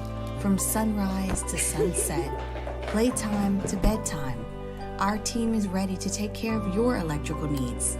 Even in the case of an after-hours emergency, the light in your life shines brighter with Mr. Electric. All right, let's say ah.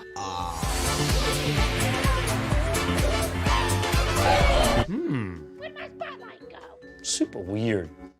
Monday's OTB. Did LSU manage to advance to the Super Regional? We'll break down all the action from the weekend. Plus, the latest from the Saints and the Tigers, NBA Finals, and a brand new edition of Weekend Winners. Off the bench, 7 to 10 a.m., 104.5 ESPN.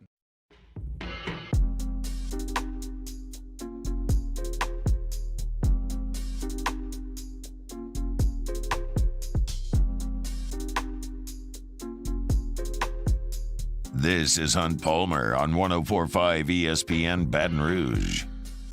1-0 LSU as they play Tulane in game one of the Baton Rouge Regional. They're in the bottom of the second inning. Kevin Dugas, an infield single. He hits with Braden Jobert coming up. I want to get you some scores from around the country as well. Connecticut has fallen to Texas Tech. The Red Raiders score a couple late in Gainesville. They will advance to potentially play Florida tomorrow. Virginia beats Army 15-1. Xavier and Oregon are locked up in a really good one in Nashville. That's 4-4 in the bottom of the seventh. Washington taking a lead on Dallas Baptist. Jason Kelly and the boys up 9-5 in the bottom of the eighth. That's in Stillwater. Clemson has come back and taken a lead on Lipscomb in the top of the seventh inning. They lead Lipscomb 6-5 in the 1-4 game in Clemson. Maryland beating Northeastern 7-2 in the ninth inning in Winston-Salem. That's, of course, the Wake Forest Regional. Campbell just cannot get it in gear offensively. They trail NC State 4-1 in Columbia, South Carolina. Wright State trying to hang on to be the 4 seed to beat a 1 seed. They lead in Indiana State 5-4 in Terre Haute. You can't say Terre Haute or Indiana State without thinking of Larry Bird. This is what it is. Samford taking on Southern Miss in Auburn. They are the 3 seed, Southern Miss the 2 seed. Samford leads Southern Miss 1-0 in that game. Tanner Hall, the ace for the Golden Eagles, is on the mound, and he's been very good. Golden Eagles have not been able to scratch one across. A little bit of a surprise up in Arkansas. Hunter Holland got the ball for the Hogs. He has given up a 2 spot to Santa Clara in game one of the Fayetteville Regional. It is 2-0 Santa Clara in the top of the first there.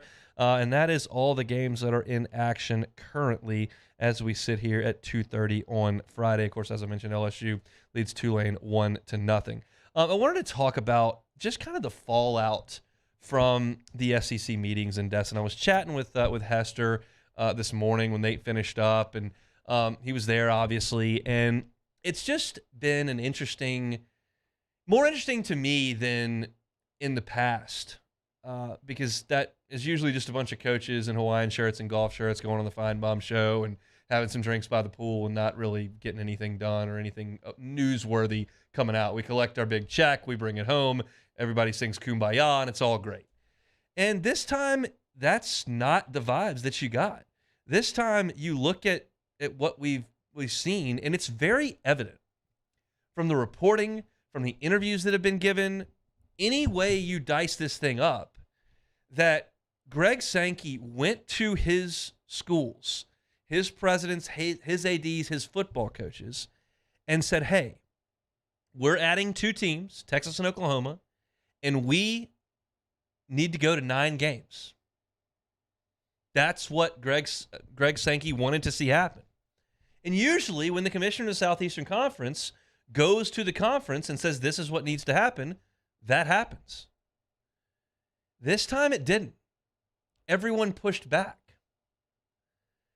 They said, no, we're not going to play the 9 games because we're going to lose a home game every other year, and we're not getting any more money from ESPN.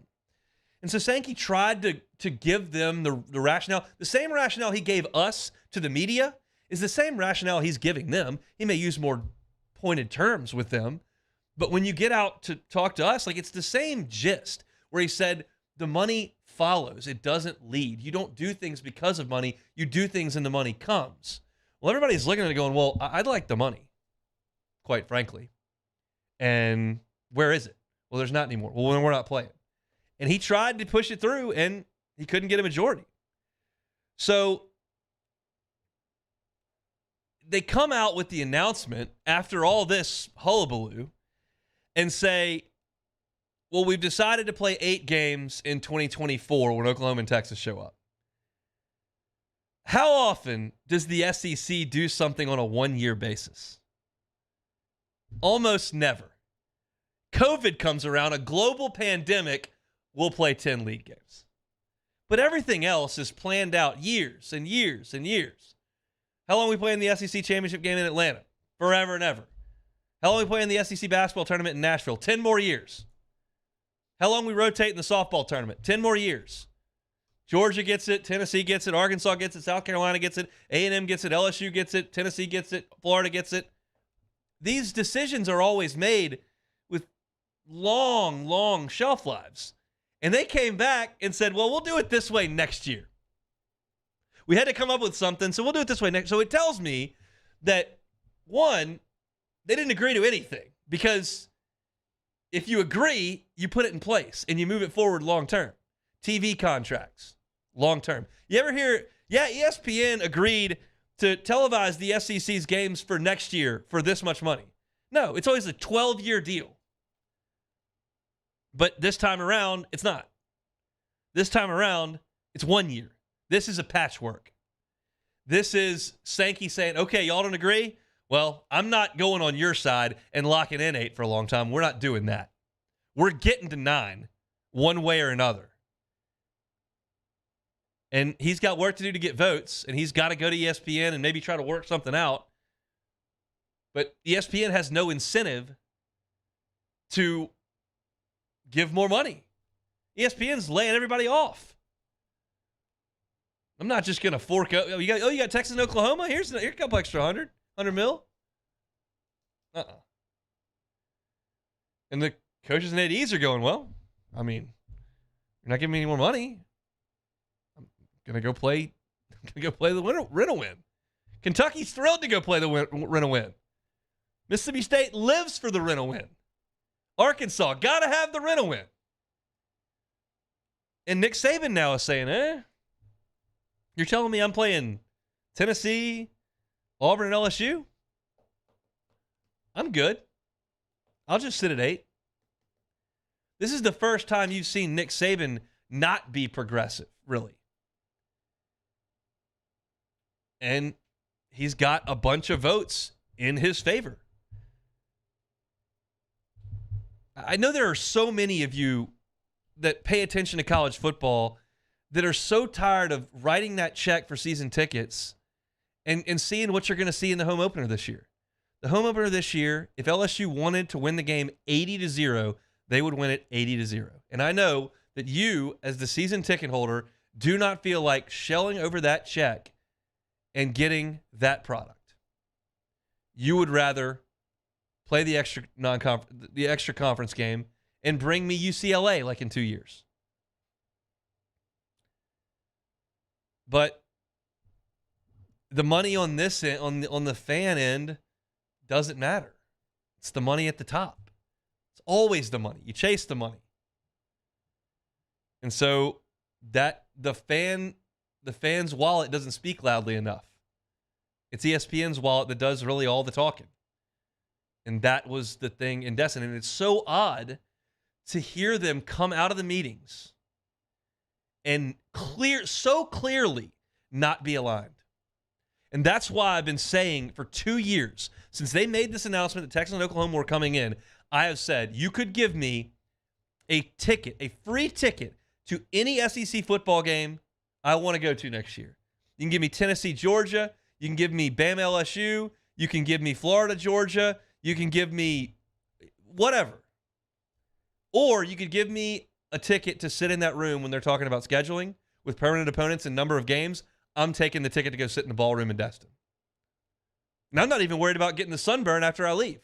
I just want to hear these power brokers, these massive egos, these smart guys with this amount of money at stake try to come to a common ground, because clearly they went to Destin this week and got almost nowhere,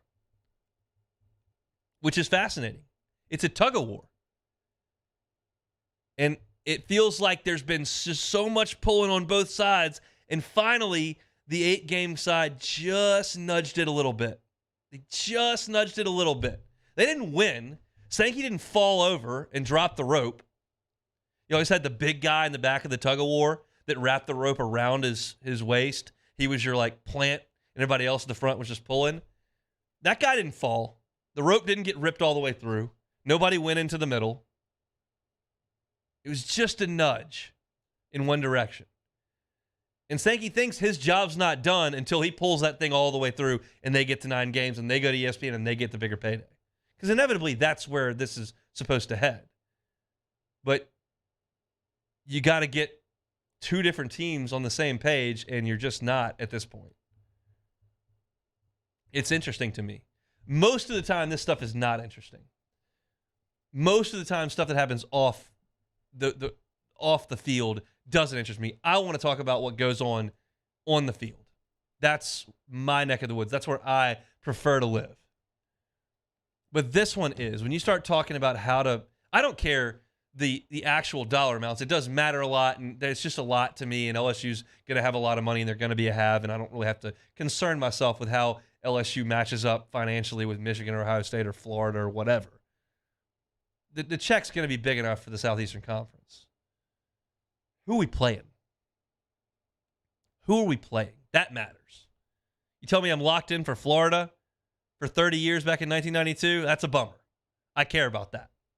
That becomes on the field. But right now, you've got a stalemate, and they clearly couldn't come to an agreement, because if they did, you'd have locked in a 20-year deal. They didn't. They said, we'll do it 12 months. How's that? Actually, we'll do it 4 months.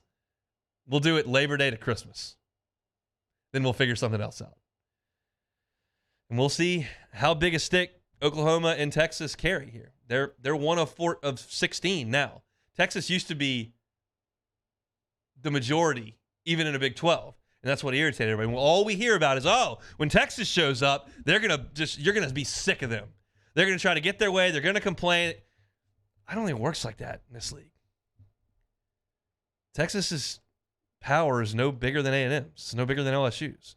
It's no bigger than Georgia's. I don't think it's bigger than Mississippi State's.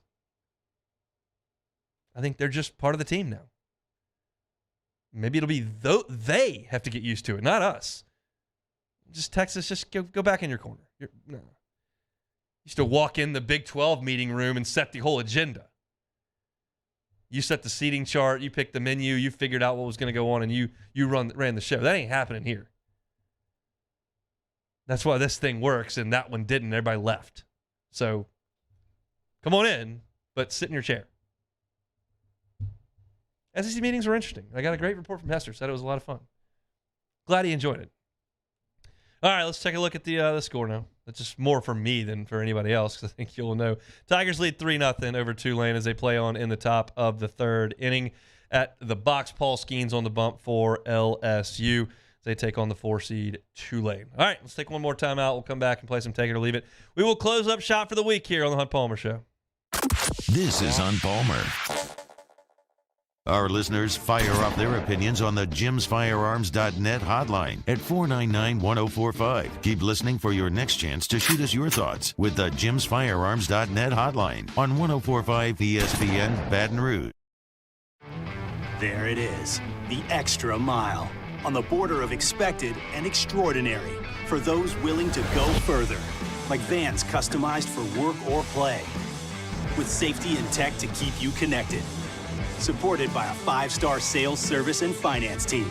And backed by the 1-star you know. So go the extra mile. It's never crowded, because so few have what it takes to go there. Mercedes-Benz Vans.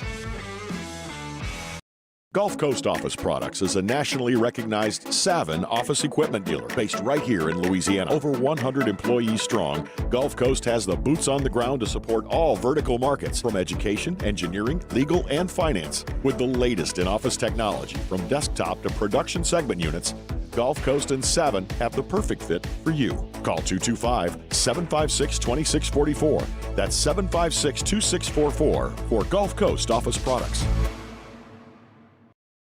Electricity is all around us, and our families depend on it. Every day is sparked by the power of a cold drink or a warm meal, a movie night, and a comforting light at the end of a dark hallway. From sunrise to sunset, playtime to bedtime, our team is ready to take care of your electrical needs. Even in the case of an after-hours emergency, the light in your life shines brighter with Mr. Electric. The world's leaders in obesity research, obesity medicine, and obesity science are right here. We're doing something that no one's ever done or trying to answer a question that no one's ever asked before. Pennington is a real jewel when it comes to research. We are finding the solutions to the world's worst chronic disease, which is obesity. Louisiana needs Pennington Biomedical. Hey, what's up, y'all? It's that time again. It's heating up. Your boat's getting ready to come out and spend all summer on the water. It's time to take your boat to the next level with front-to-back boat service, where if you want an incredible custom speaker install, it's going to blow people away in the water, that's there for you. You want an HD sonar where you can see the fish under the water before you cast, beat all your friends, that's there for you at front-to-back boat service. So don't put it off. We got the parts in right now. Get them now before they go back on back order. Front-to-back boat service. I've been doing business with Luba for 25 years. They're dependable, trustworthy. It's just the attention to detail with our clients. Our folks have years and years of experience. They're highly trained professionals. But many companies have that asset. What I'd like to think makes Luba a bit different is that we use those talents in a way that truly is dedicated to serving the needs of the folks who depend on us.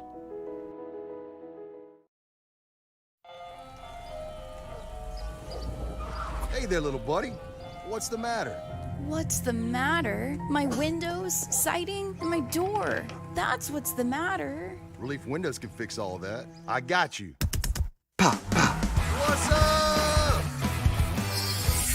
Oh my gosh, look! Curb appeal.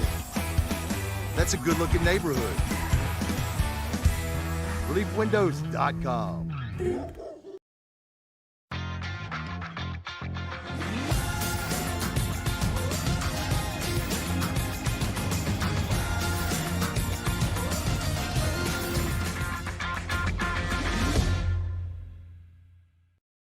Hey, it's Matt Musso. Join me Monday through Friday for your daily update on LSU baseball with Musso at the Box, presented by New Orleans Flooring. Wherever you get it's Musso. Join us for Friday's AFR, presented by Don Juan Cigar Bar. We're following the LSU Tulane game live and reacting to it when it ends, plus the latest from the SEC meetings as they wrap up in Destin. It's Friday's AFR 3 to 6, 104.5 ESPN, Baton Rouge.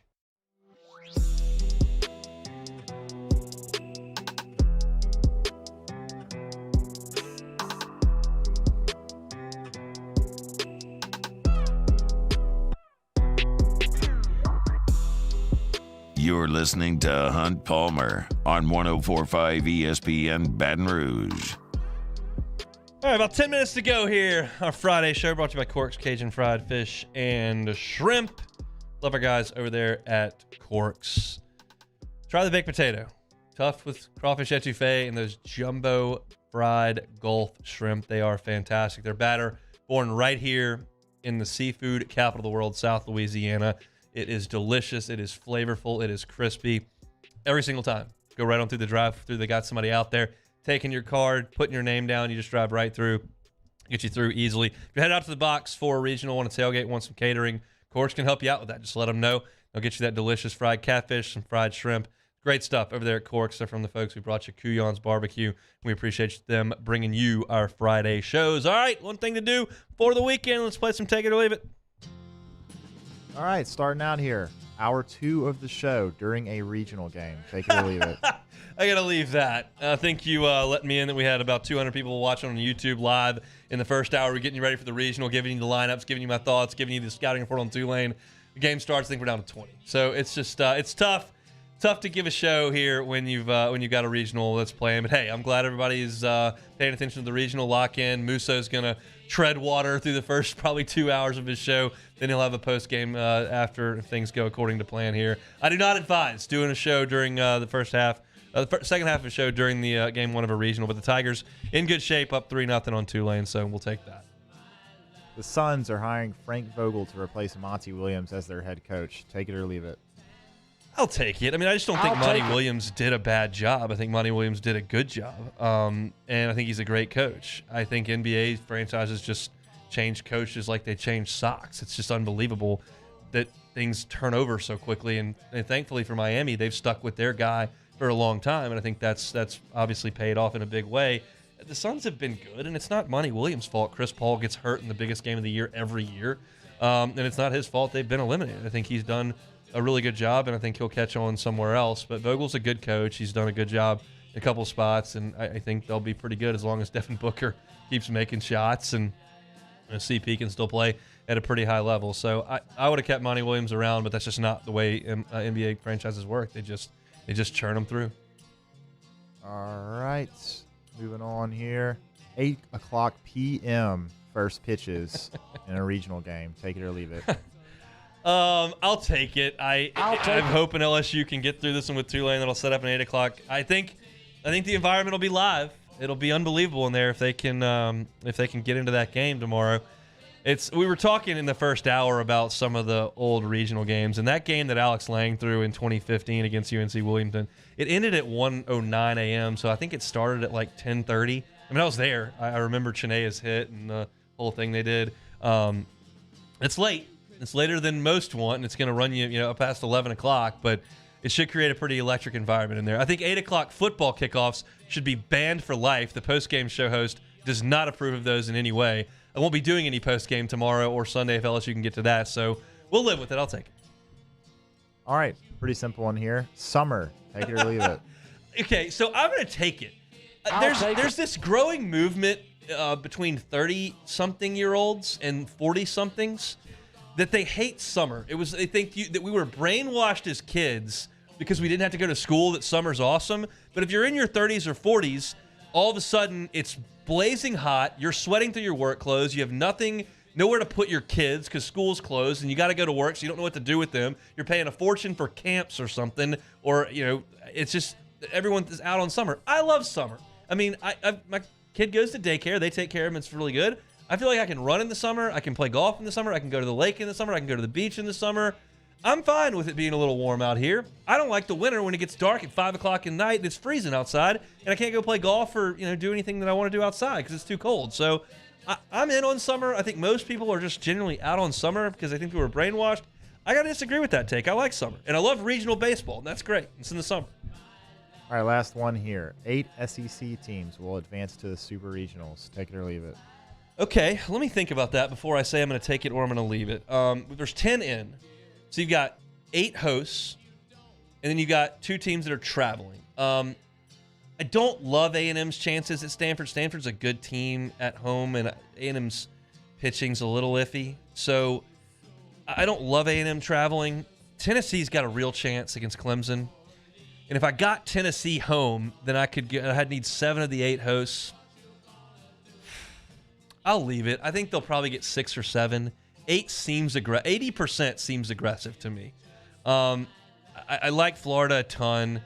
I like LSU. I think Auburn's got their hands full.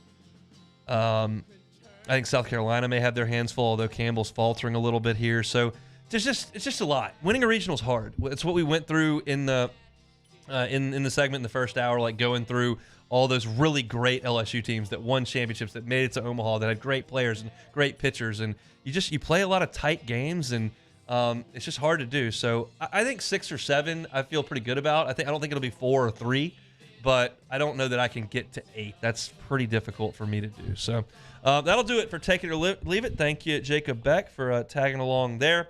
We're just about done here. Friday show is brought to you by Corks, Cajun Fried Fish and Shrimp. We're watching along as LSU has added another run. They've scored in every inning off Dylan Carmouche, whose pitch count's up to 48 now. Incidentally, Paul Skeen's count is way down through 3 innings of work. The Tigers lead 4-0, and we'll see how this thing plays out. If it's a controversial decision to go to Paul Skeens, and that's what he's done, and it looks really good right now. But we'll see. And moving forward, hopefully LSU can get this thing done and win a regional. And we can talk about it and look forward to next week on Monday's show. But I can't wait to get out to the box this weekend and take in some baseball. It's always one of my favorite things of the year. I'm not going to go today because we're already through 3 innings here or so. But I will be out there on Saturday and Sunday, and hopefully we don't have to play a game on Monday. And we'll have a show to react to it. But appreciate those of you who have hung out with us for doing so on YouTube, for hanging out with us on the FM dial. It's been an interesting show to get through at this point, but they've played 3 at the box, and LSU leads it 4-0. If you missed any of today's show, you can always catch our shows on demand. 1045ESPN.com's on demand tab, Apple Podcasts, Spotify, Google. It's anywhere you catch your audio, you can catch the Hunt Palmer Show. Just search for it, like, subscribe, rate, review. We appreciate you doing that. Of course, you can always find our stuff on YouTube as well. Full shows updated every day. You can subscribe to that. And we have 2 YouTube channels we'd like you to familiarize yourself with. Of course, we've got Hunt on LSU. It's all LSU football. So no baseball there, no basketball, all LSU football on Hunt on LSU. We've got Hunt on Saints, which is all our Saints content. We did a little Saints content earlier today. If you want our Saints content, subscribe to Hunt on Saints. Got to get those subscribers up, and our content can go right to you. So it's a great, great thing. We opened the show talking about the Skeens decision to go with him. We did an hour on LSU and Tulane baseball in hour number 1. Be a little bit dated. You go check that out before the game, but maybe you can go back and check out Old Takes Exposed and tell me how dumb I am. In the second hour, which is a little bit more relevant, we talked about Derek Carr and what his statistics could be for the Saints and what that means for the New Orleans Saints. That was at 2 o'clock. Went to the NBA Finals at 2:15, talked about the legacies of Jimmy Butler and Jokic, and then the SEC meetings and the decision to stick at 8 games at 2:30, so you can catch all of that on demand. I'm done. Musso's going to sit in the big chair for Matt. He'll have probably a little bit of a post-game aspect towards the back end of his show, but I'm curious to see what he fills the first 2 hours with. That's not my problem at this point. I'm done. We will see y'all tomorrow, same time, same place, 1 to 3 weekdays. It's the Hunt Palmer Show.